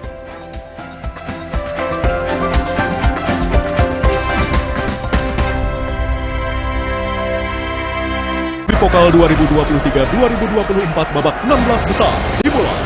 Big Match. Permainan ofensif Bayern Leverkusen bersama pelatih anyar mereka Xabi Alonso akan diuji saat menghadapi pertahanan solid SC Paderborn. Rabu 6 Desember pukul 11.45 malam. Jual beli serangan akan tersaji di markas VfB Stuttgart saat menerima lawatan Borussia Dortmund yang berupaya memetik kemenangan. Kamis 7 Desember pukul 2:30 dini hari live di Kompas TV. Baru isi perut, udah kosong lagi. Dikit-dikit, lapar. Barusan jajan, tapi masih lapar. Dikit-dikit, lapar. Sari Gandum dengan gandum utuh dan krim coklat lezat bikin kenyang lebih lama. Sari Gandum, seenak itu, sekenyang itu. Indomie habis yang hotnya viral. Hot kuah seblaknya literally viral. Kerupuk crunchy, mie lebar, chewy. Hot geprek dan kremesnya gres. Indomie sebelah hot jeletot dan ayam geprek hotnya viral. Holy terus, enaknya terus. Manis asam, chewy, manis asam, chewy, manis asam, chewy. Sekarang Slay Olay nggak nempel di gigi. Manis asam, chewy. Aqua percaya akan keajaiban alam, maka kami tidak menggunakan galon sekali pakai. Galon kami disanitasi dengan seksama sebelum diisi ulang. Aqua 100% murni. Holy terus, enaknya terus. Manis asam, chewy, manis asam, chewy, manis asam, chewy. Sekarang Slay Olay nggak nempel di gigi. Manis asam, chewy. Terima kasih kepada Komisi Penyiaran Indonesia atas anugerah KPI 2023 kepada Kompas TV untuk Sapa Indonesia Malam, kategori program berita televisi, dan Satu Meja The Forum, kategori program talk show televisi. DFB Pokal 2023-2024 babak 16 besar dimulai. Big Match. Di Roten Teufel FC Kaiserslautern yang dipimpin oleh sang kapten Jan Zimmer bersiap meredam langkah FC Nuremberg yang kini sedang on fire. Selasa 5 Desember pukul 11.45 malam live. Borussia Mönchengladbach harus berjuang di depan para supporternya untuk mewaspadai ancaman VfL Wolfsburg dengan taktik jitu Niko Kovac. Rabu 6 Desember pukul 9.30 dini hari live di Kompas TV.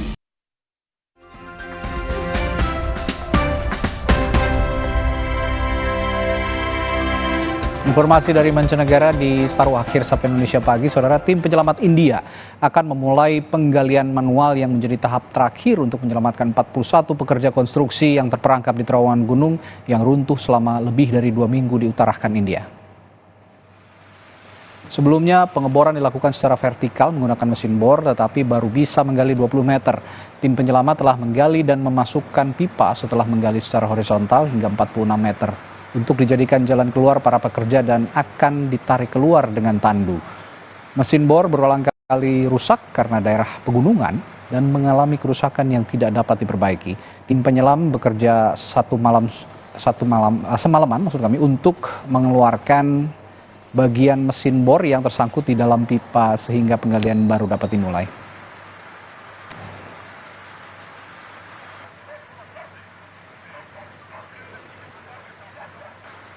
Saudara, pembelanjaan saat Black Friday tahun ini melebihi tahun lalu, meningkat 7,5%. Menurut Adobe Analytics, dan belanja di toko fisik naik 4,6% menurut Sensormatic Solution. Tapi konsumen lebih jeli untuk mencari diskon karena masih khawatir soal berbagai isu ekonomi dan juga non-ekonomi. Selengkapnya dilaporkan oleh tim VOA dari Washington DC.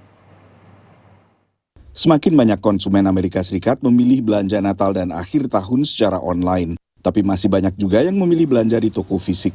Especially with kids, it all seems like the same. Every year it gets a little bit more expensive.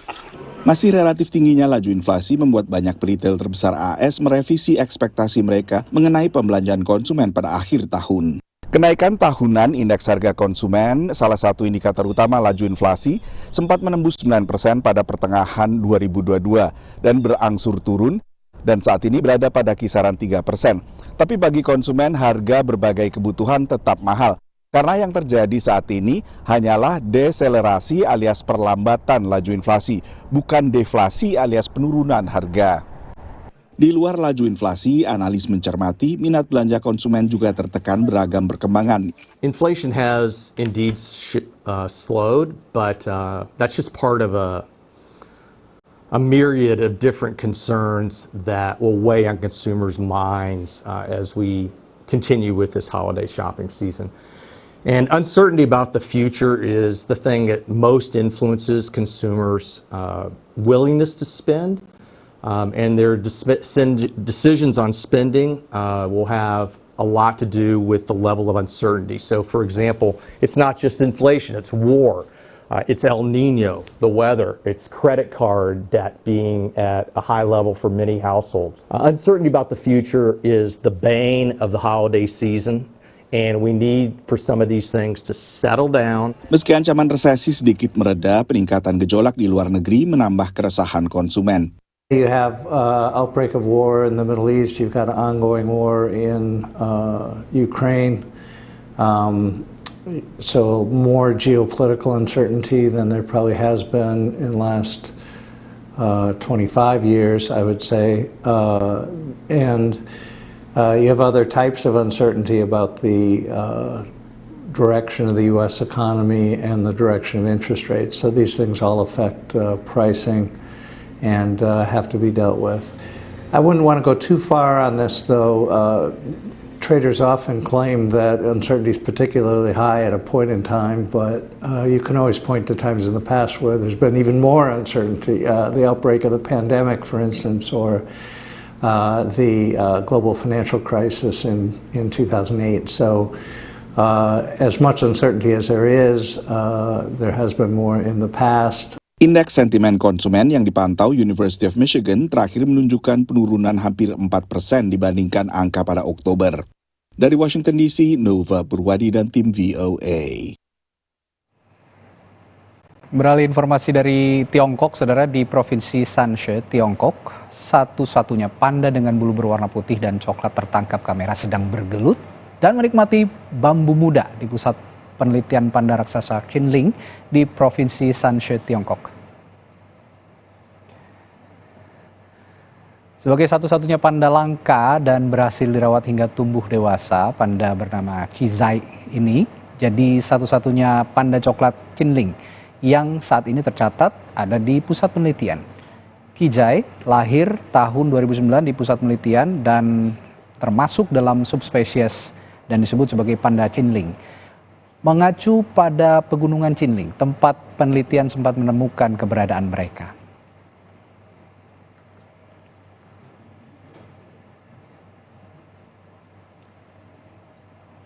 Informasi menarik lainnya, ada atraksi aerobatik yang dilakukan oleh pilot perempuan asal Tiongkok. Tak hanya terjun ke olahraga ekstrim, ia pun menulis buku sejarah penerbangan.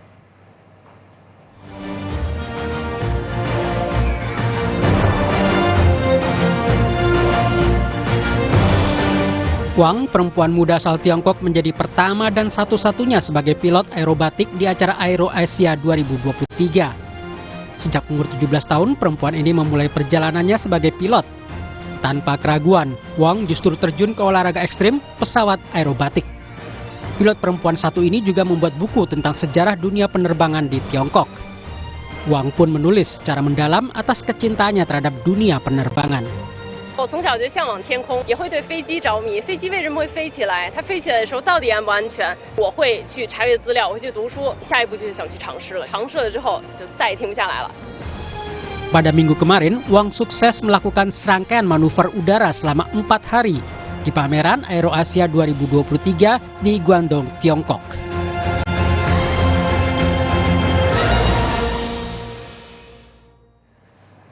Tapi yang hari ini berakrobat tidak hanya di udara, bukan penerbang itu tadi saja, tapi 3 capres-cawapres siap berkampanye berakrobat di depan Bapak Ibu semua di darat, laut, dan udara. Kalau tadi cuma di udara, ini darat, laut, udara kayaknya mereka akan kampanye. Jadi di kampanye hari pertama ini langsung saja bisa melihat publik mana yang paling pas gitu ya. Oke, kita lihat bagaimana kemudian program-program yang nyata dan juga realistis dan tentukan pilihan pastinya ya langsung ya. Jadi selamat mengamati.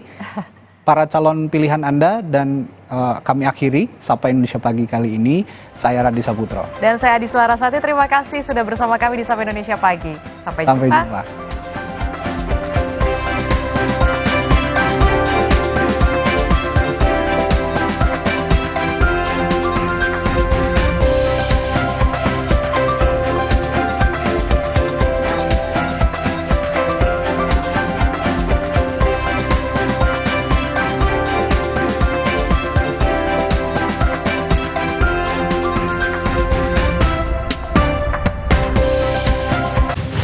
Dapatkan berita dan informasi utama seputar pemilu 2024. Ketahui serba-serbi jelang pencoblosan. Kawal prediksi hasil pemilu. Simak analisa perolehan suara para kontestan. Ikuti rangkaian pemilu damai 2024 bersama Kompas TV. Rumah Pemilu.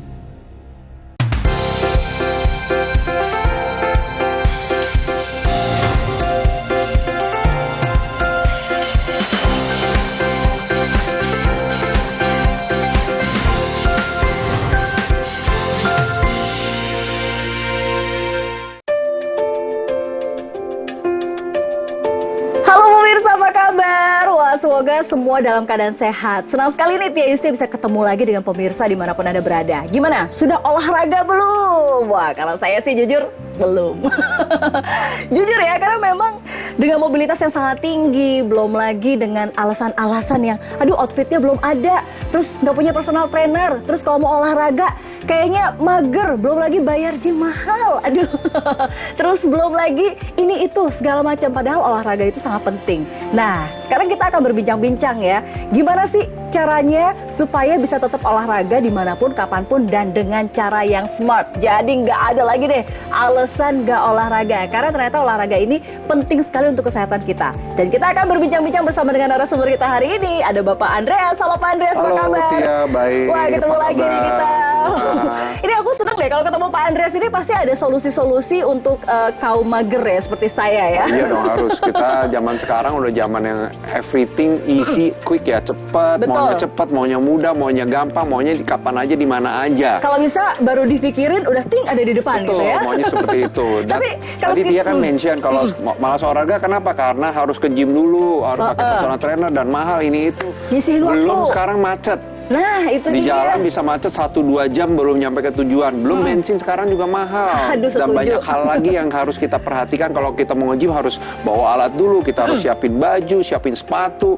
PR juga kan kalau kita lupa udah ke gym, sepatunya nggak bawa. Nah, apa-apa. itu dia. Nah, itu Kalau itu kan sebetulnya alasan-alasan kaum mager ya. Betul. Tapi kalau untuk yang rajin olahraga sih kayak nggak ada alasan kayak gitu. Olahraga is olahraga. Betul. Tapi pertanyaannya nih Pak Andreas, sebetulnya olahraga itu sebetulnya apakah sekedar kita mau bakar kalori atau sebetulnya bisa gini, body kalau goals kita kalau ke dokter ya, pasti dokter bilang harus makan yang cukup, makanan bernutrisi yang cukup, jangan junk food, jangan yang terlalu banyak lemak, ini itu hati-hati, jangan banyak gula, jangan terlalu manis, minum yang banyak, tidur yang cukup, harus cukup matahari, dan pasti ngomong harus cukup olahraga, harus banyak gerak.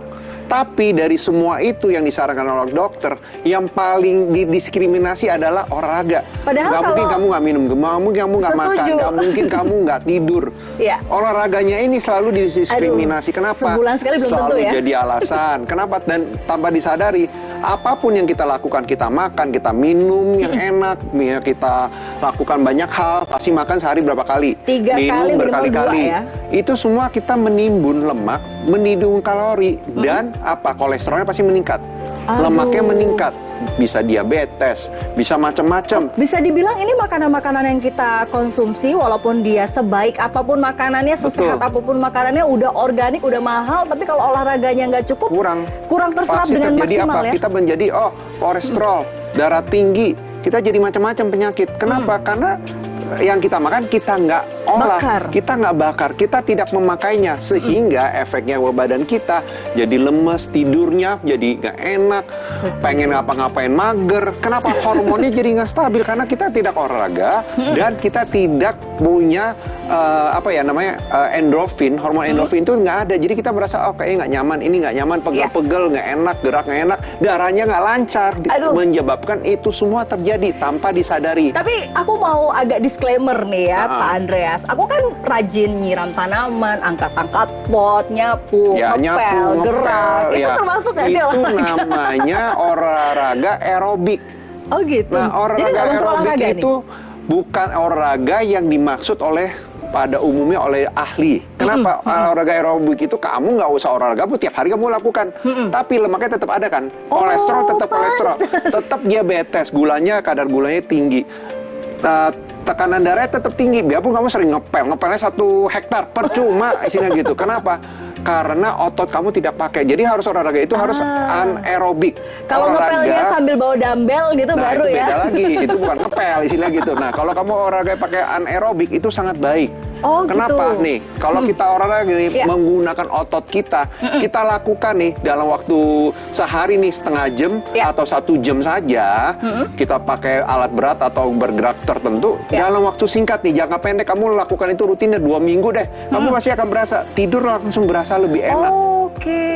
Bisa langsung berasa, enak ya? badan langsung berasa lebih enak. Habis itu apa? Mengurangi kecemasan yang rasanya juga cemas, pegel, worry, dan moodnya nggak enak, itu akan hilang. Wow. Itu benar, saya merasakan itu. Dan berikutnya akan mengontrol tekanan darah kita.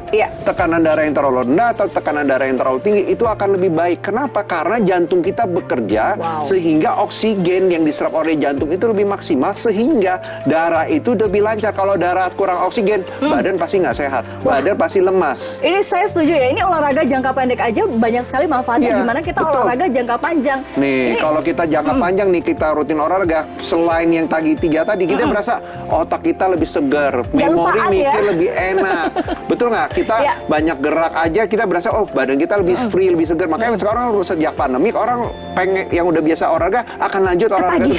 Karena mereka merasakan beratnya turun, kok mikir juga lebih enak, dan selanjutnya jantungnya juga lebih sehat.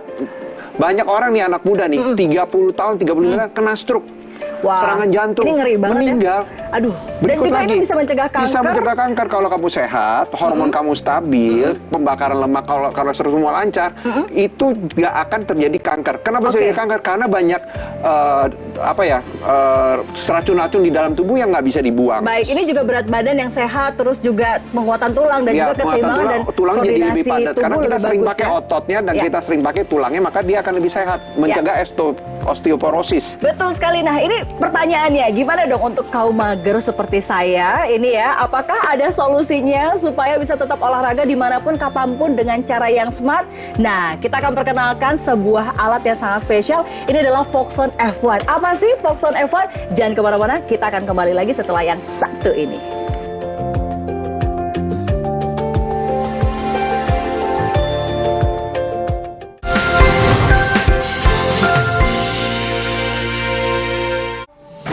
Rasa lapar akan kemenangan dan adrenalin yang menggelora demi satu tujuan, menjadi juara. Serap semua semangatnya dalam berita olahraga terkini. Kami akan menyajikan sejumlah informasi olahraga lain dari dalam negeri maupun mancanegara. Akan kami hadirkan untuk Anda. Kompas Sport pada jam-jam berikut live di Kompas TV. Kayaknya ada yang ditunggu-tunggu nih, penting banget ya? Oh ya iya dong, kan 14 Februari 2024 kita bakal menggunakan hak suara kita. Malahan rangkaiannya sudah dimulai sejak 2022 lalu.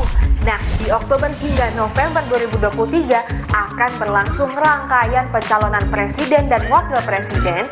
Setelahnya, peserta pemilu akan mulai masa kampanye mulai November 2023 sampai dengan Februari 2024. Lalu masuk masa tenang pada 11 sampai 13 Februari 2024. Keesokan harinya pada 14 Februari 2024, tibalah waktu untuk kita memberikan suara. Wih, keren. Makasih. Ada lagi nggak yang lebih keren? Wah, ada dong. Biar lebih keren, saksikan terus Kompas TV untuk mengikuti perkembangan pemilu bersama teman memilih Kompas TV Rumah Pemilu. DFB Pokal 2023-2024 babak 16 besar dimulai. Big Match. Di Roten Teufel FC Kaiserslautern yang dipimpin oleh sang kapten Jan Zimmer bersiap meredam langkah FC Nuremberg yang kini sedang on fire. Selasa 5 Desember pukul 11.45 malam. Live. Borussia Mönchengladbach harus berjuang di depan para supporternya untuk mewaspadai ancaman VfL Wolfsburg dengan taktik jitu Niko Kovac. Rabu 6 Desember pukul 9.03 dini hari. Live di Kompas TV. Terima kasih kepada Komisi Penyiaran Indonesia atas anugerah KPI 2023 kepada Kompas TV untuk Sapa Indonesia Malam, kategori program berita televisi, dan Satu Meja The Forum, kategori program talk show televisi. Penelusuran demi penelusuran dilakukan. Keuntungan konten ataupun uang modal utama dari para korban itu belum dikembalikan. Orang melihat fisiknya saja pasti menduga itu senjata api. Ketika disalahgunakan, jangan dianggap remeh. Menguak tabir polemik yang menimbulkan korban. Sasaran setiap Rabu pukul 10:30 malam di Kompas TV.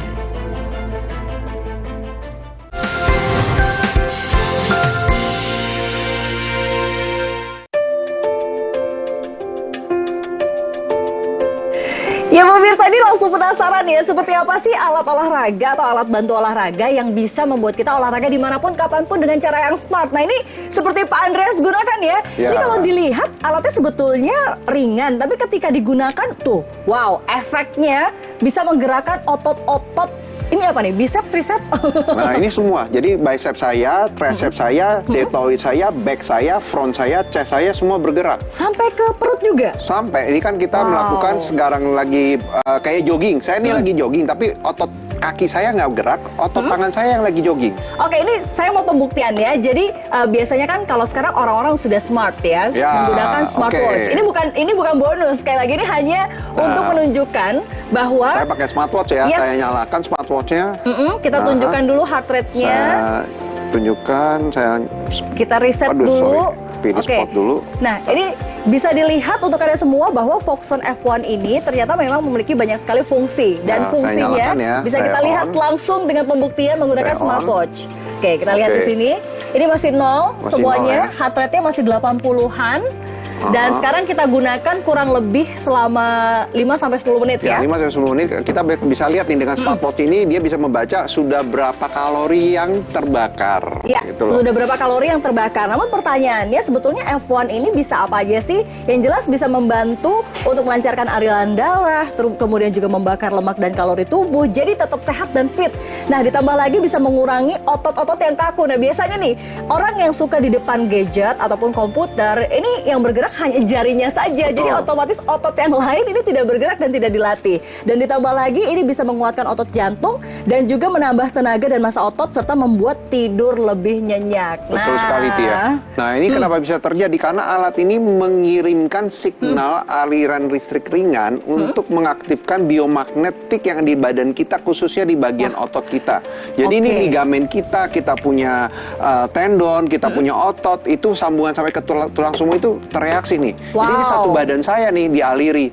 Nah, biomagnet di badan saya ini sekarang aktif sehingga aliran darah di tubuh saya ini jadi lancar. Saya berasa kayak kalau badan saya jadi lebih anget ya. Kayaknya saya lagi nge-gym. Kayak lagi nge-gym ya? Saya lagi bawa dumbbell, teman dumbbellnya bentuknya seperti ini. Oke, aku penasaran, aku mau coba juga ya. Jadi ini sebetulnya ringan, alatnya ringan dan juga kalau digenggam nih untuk tombol-tombolnya pun langsung ada di bagian jempol. Jadi penggunaannya sangat mudah. Tinggal kita pencet, ini saya nyalakan, sudah nyala. Ini saya pakai modul 2, terus kita pakai level berapa nih Pak Andreas? Level 5 boleh. Level 5 yang buat yang masih muda sehat, level 5 sampai 6 atau 7 boleh. Wah, ini bisa dilihat ya. Untuk pemirsa bahwa saya menggunakannya langsung dia bergerak tuh. Coba ini dia tergantung modulnya. Wah, ini sih aku bisa langsung ngecilin bagian lengan ya. Betul, bagian yang gelambir-gelambir itu lemak dan itu kolesterol. Nah ini tuh bisa hilang karena kita menggerakkan, mengontraksikan otot tersebut. Kalau otot lagi berkontraksi, maka dia akan mengirim signal, minta dong hormon testosteron, minta dong hormon endorfin untuk mengisi otot tersebut. Sehingga lemak, kolesterol, gula, kamu semua itu akan memproduksi energi kepada otot tersebut. Sehingga tangan yang bergambir bisa mengecil dan otot bisa mengecang. Kulit pun bisa jadi lebih kencang, Tia. Oke, ini pertanyaannya, ini bisa level apa aja nih, Pak Dia Andreas? punya berapa modul? Ini alat kecil dan canggih, hanya perlu dicas 30 menit bisa dipakai 4-5 jam. Wow. Dia punya mode 1 yaitu otomatis.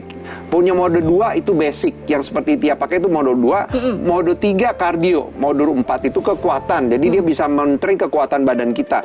Mode 5 itu bakar lemak, Tia. Oke, ini aku sambil lihatin ya di sini ya. Ini modulnya tuh bisa dilihat, bisa berubah dari modul 1, 2, 3, 4, 5 dan 6, dia daya tahan otot, dan 7 relaksasi.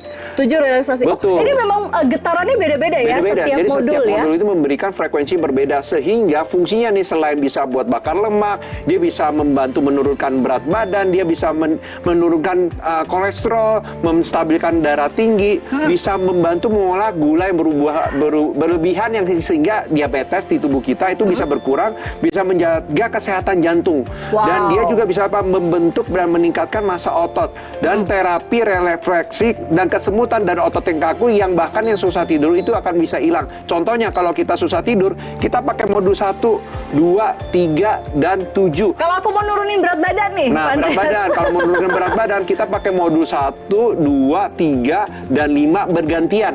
Sehari bisa 3 kali, 4 kali di pagi hari, 3-4 kali di sore. Tapi kalau misalkan nih kadang aku mau pakai sebelum tidur tuh bisa nggak sih? Bisa. Jadi ini berlaku kan alat ini kan nyala selama 10 menit. Nah, kamu sebelum tidur kamu nyalain aja modul 7 relaksasi. Oh, ini dia ada timernya ya? Betul, dia akan nyala 10 menit. Nah, ini kan tinggal berapa lama menit? Karena kan udah nyala 2 menit, dia tinggal 8, dia akan turun dan dia akan mati secara otomatis. Berarti ini bisa ya kalau misalkan nih pemirsa lagi disetirin, duduk di samping, lagi macet daripada nganggur. Di kereta, di pesawat, di kantor, lagi meeting, kita bisa pakai ini. Oke, pertanyaannya nih Pak Andreas, ini kan dipegangnya hanya di tangan. Apakah yang kena cuma tangan aja nih? Nah, justru nih yang pada tahu kenapa kita pegangnya di tangan. Kenapa alat ini diciptakan dipegang di tangan? Karena di tangan kita ini ada titik-titik meridian seperti di telapak kaki. Di telapak kaki kan orang suka refleksologi. Nah, itu dipijit-pijit di bagian kakinya itu, habis itu orang merasa badannya seger, tidur lebih enak dan lain-lainnya. Sebetulnya ada titik-titik apa saja yang bisa membantu kita untuk bisa dibilang ini membuat merelaksasi badan kita seluruh lebih badan. sehat, kita punya organ di dalam tubuh lebih maksimal fungsinya dan lain-lain. Bisa bakar lemak, bisa jantung lebih sehat, sampai kandung kemih semua bisa lebih sehat. Wah, kalau gitu aku udah penasaran nih untuk punya sekarang juga Foxon F1, dan untuk pemirsa yang mau langsung snap QR code yang ada di layar kaca dan Anda akan mendapatkan Foxon F1 sudah termasuk di dalamnya. Ini sudah ada dustbag-nya, jadi kalau mau traveling nggak perlu bawa dumbbell kemana-mana ya. Berat ya pemirsa ya, cukup bawa Foxon dengan sudah ada dustbag dan juga di sini sudah ada manual booknya. Dapat kabel charger Type-C yang hanya dicas 30 menit, Anda bisa pakai 3-5 jam ya. Yes, dan kemasannya pun eksklusif, jadi ini cocok kalau Anda mau memberikan hadiah untuk orang tersayang ataupun klien tersayang Anda. Jadi jangan kemana-mana, langsung snap QR code, kita akan bahas lagi bisa apa saja nih Foxon F1 dengan cara yang smart untuk smart people. Don't go anywhere.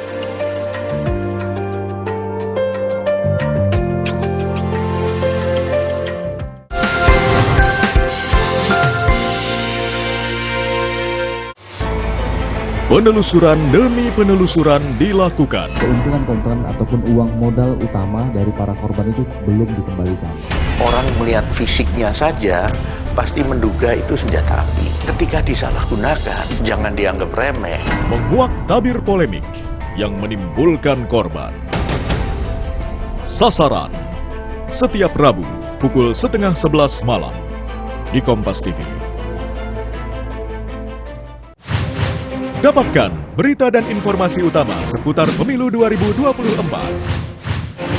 Ketahui serba-serbi jelang pencoblosan. Kawal prediksi hasil pemilu.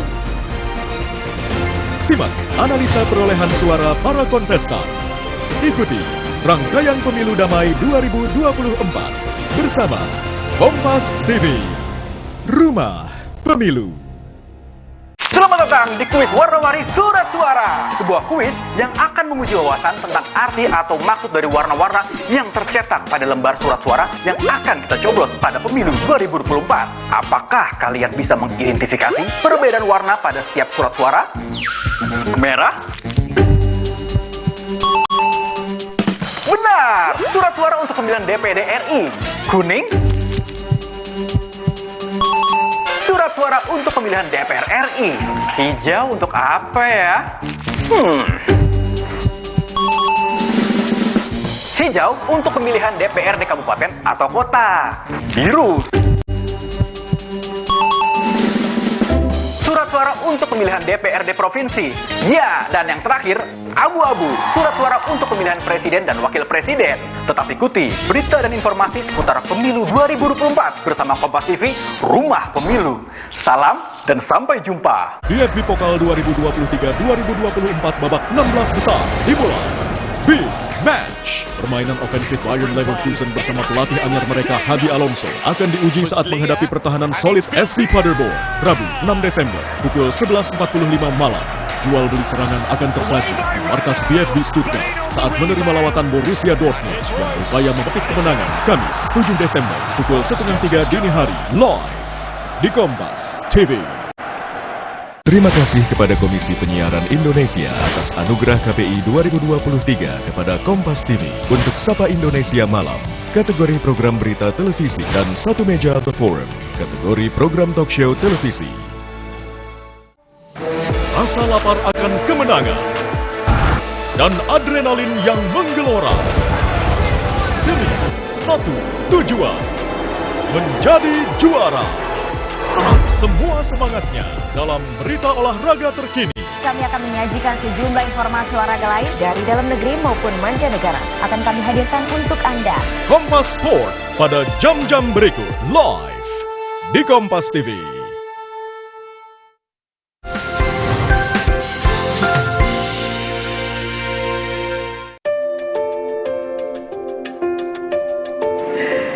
Ya pemirsa, gimana? Sudah snap QR Code Anda atau belum? Ayo langsung snap QR Code Anda sekarang juga untuk bisa mendapatkan Foxon F1 untuk olahraga yang smart for smart people. Nah tadi kita udah contohin ya, bahwa ternyata ini penggunaannya ya, kalau mau real. Kita pegang di tangan, itu kenapa? Karena kita menciptakan alat ini, kita memikirkan olahraga itu kan sehat. Nah, alat ini membantu menstimulasi titik-titik meridian yang ada di telapak tangan kita nih, seperti ada di telapak kaki.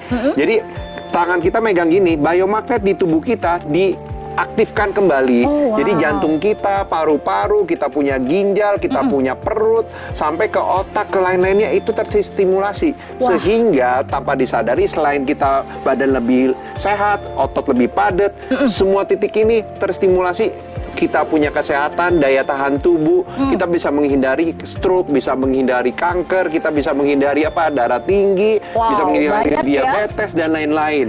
Khususnya kalau dulu orang tua kalau lagi jalan-jalan mereka suka pencet-pencet tangannya, kalau kita ke tabib suka memegang urat nadi sebelah sini, karena titik-titik ini yang mempengaruhi ke semua organ tubuh kita. Nah ini kalau berbicara tentang orang usia dini ya, atau orang tua, biasanya kan kalau orang tua itu olahraga agak riskan. Betul, nah, mereka biasanya udah ototnya sudah susut atau muscle atrofi. Nah atau kadang-kadang disebut KKN, kiri kanan nenteng. Kiri kanan nenteng pegangan itu ya. Kenapa bisa gitu? Karena otot itu seperti balon Tia. Kalau kita jarang pakai, dia akan susut. Nah, kalau udah susut, waktunya udah lewat nih, itu akan susah dikembangkan lagi. Nah, tapi kan kalau olahraga orang usia dini atau orang tua ya, itu kan udah nggak boleh lagi ngangkat dumbbell. Kayaknya udah agak bahaya ya. Dan karena ini bisa jadi solusi ya. Ngangkat dumbbell itu kan bisa ototnya ketarik lah, ini ke itu. Ini bisa solusi. Kenapa? Ini bisa menjamin Anda aman dari kesleo, ketarik urat, dan bisa membantu Anda menghindari terjadinya osteoporosis, demensia, Wah, itu dan dia lain-lain. demensia Betul. ya. Dan sampai ini dipakai orang yang stroke atau orang yang Parkinson itu boleh. Karena dia mengaktifkan saraf,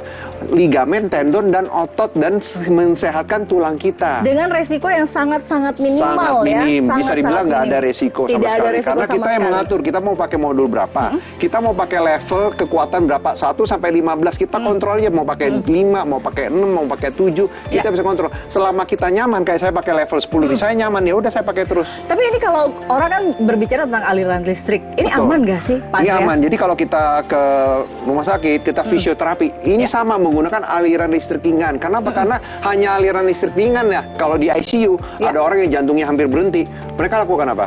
Mereka akan menyetrum bagian jantung kita, kejut untuk jantungnya hidup lagi. Jadi ini sama. Jadi kalau badan orang yang sudah sakit, udah lemah, biasanya biomagnet dan denyut jantungnya itu menurun.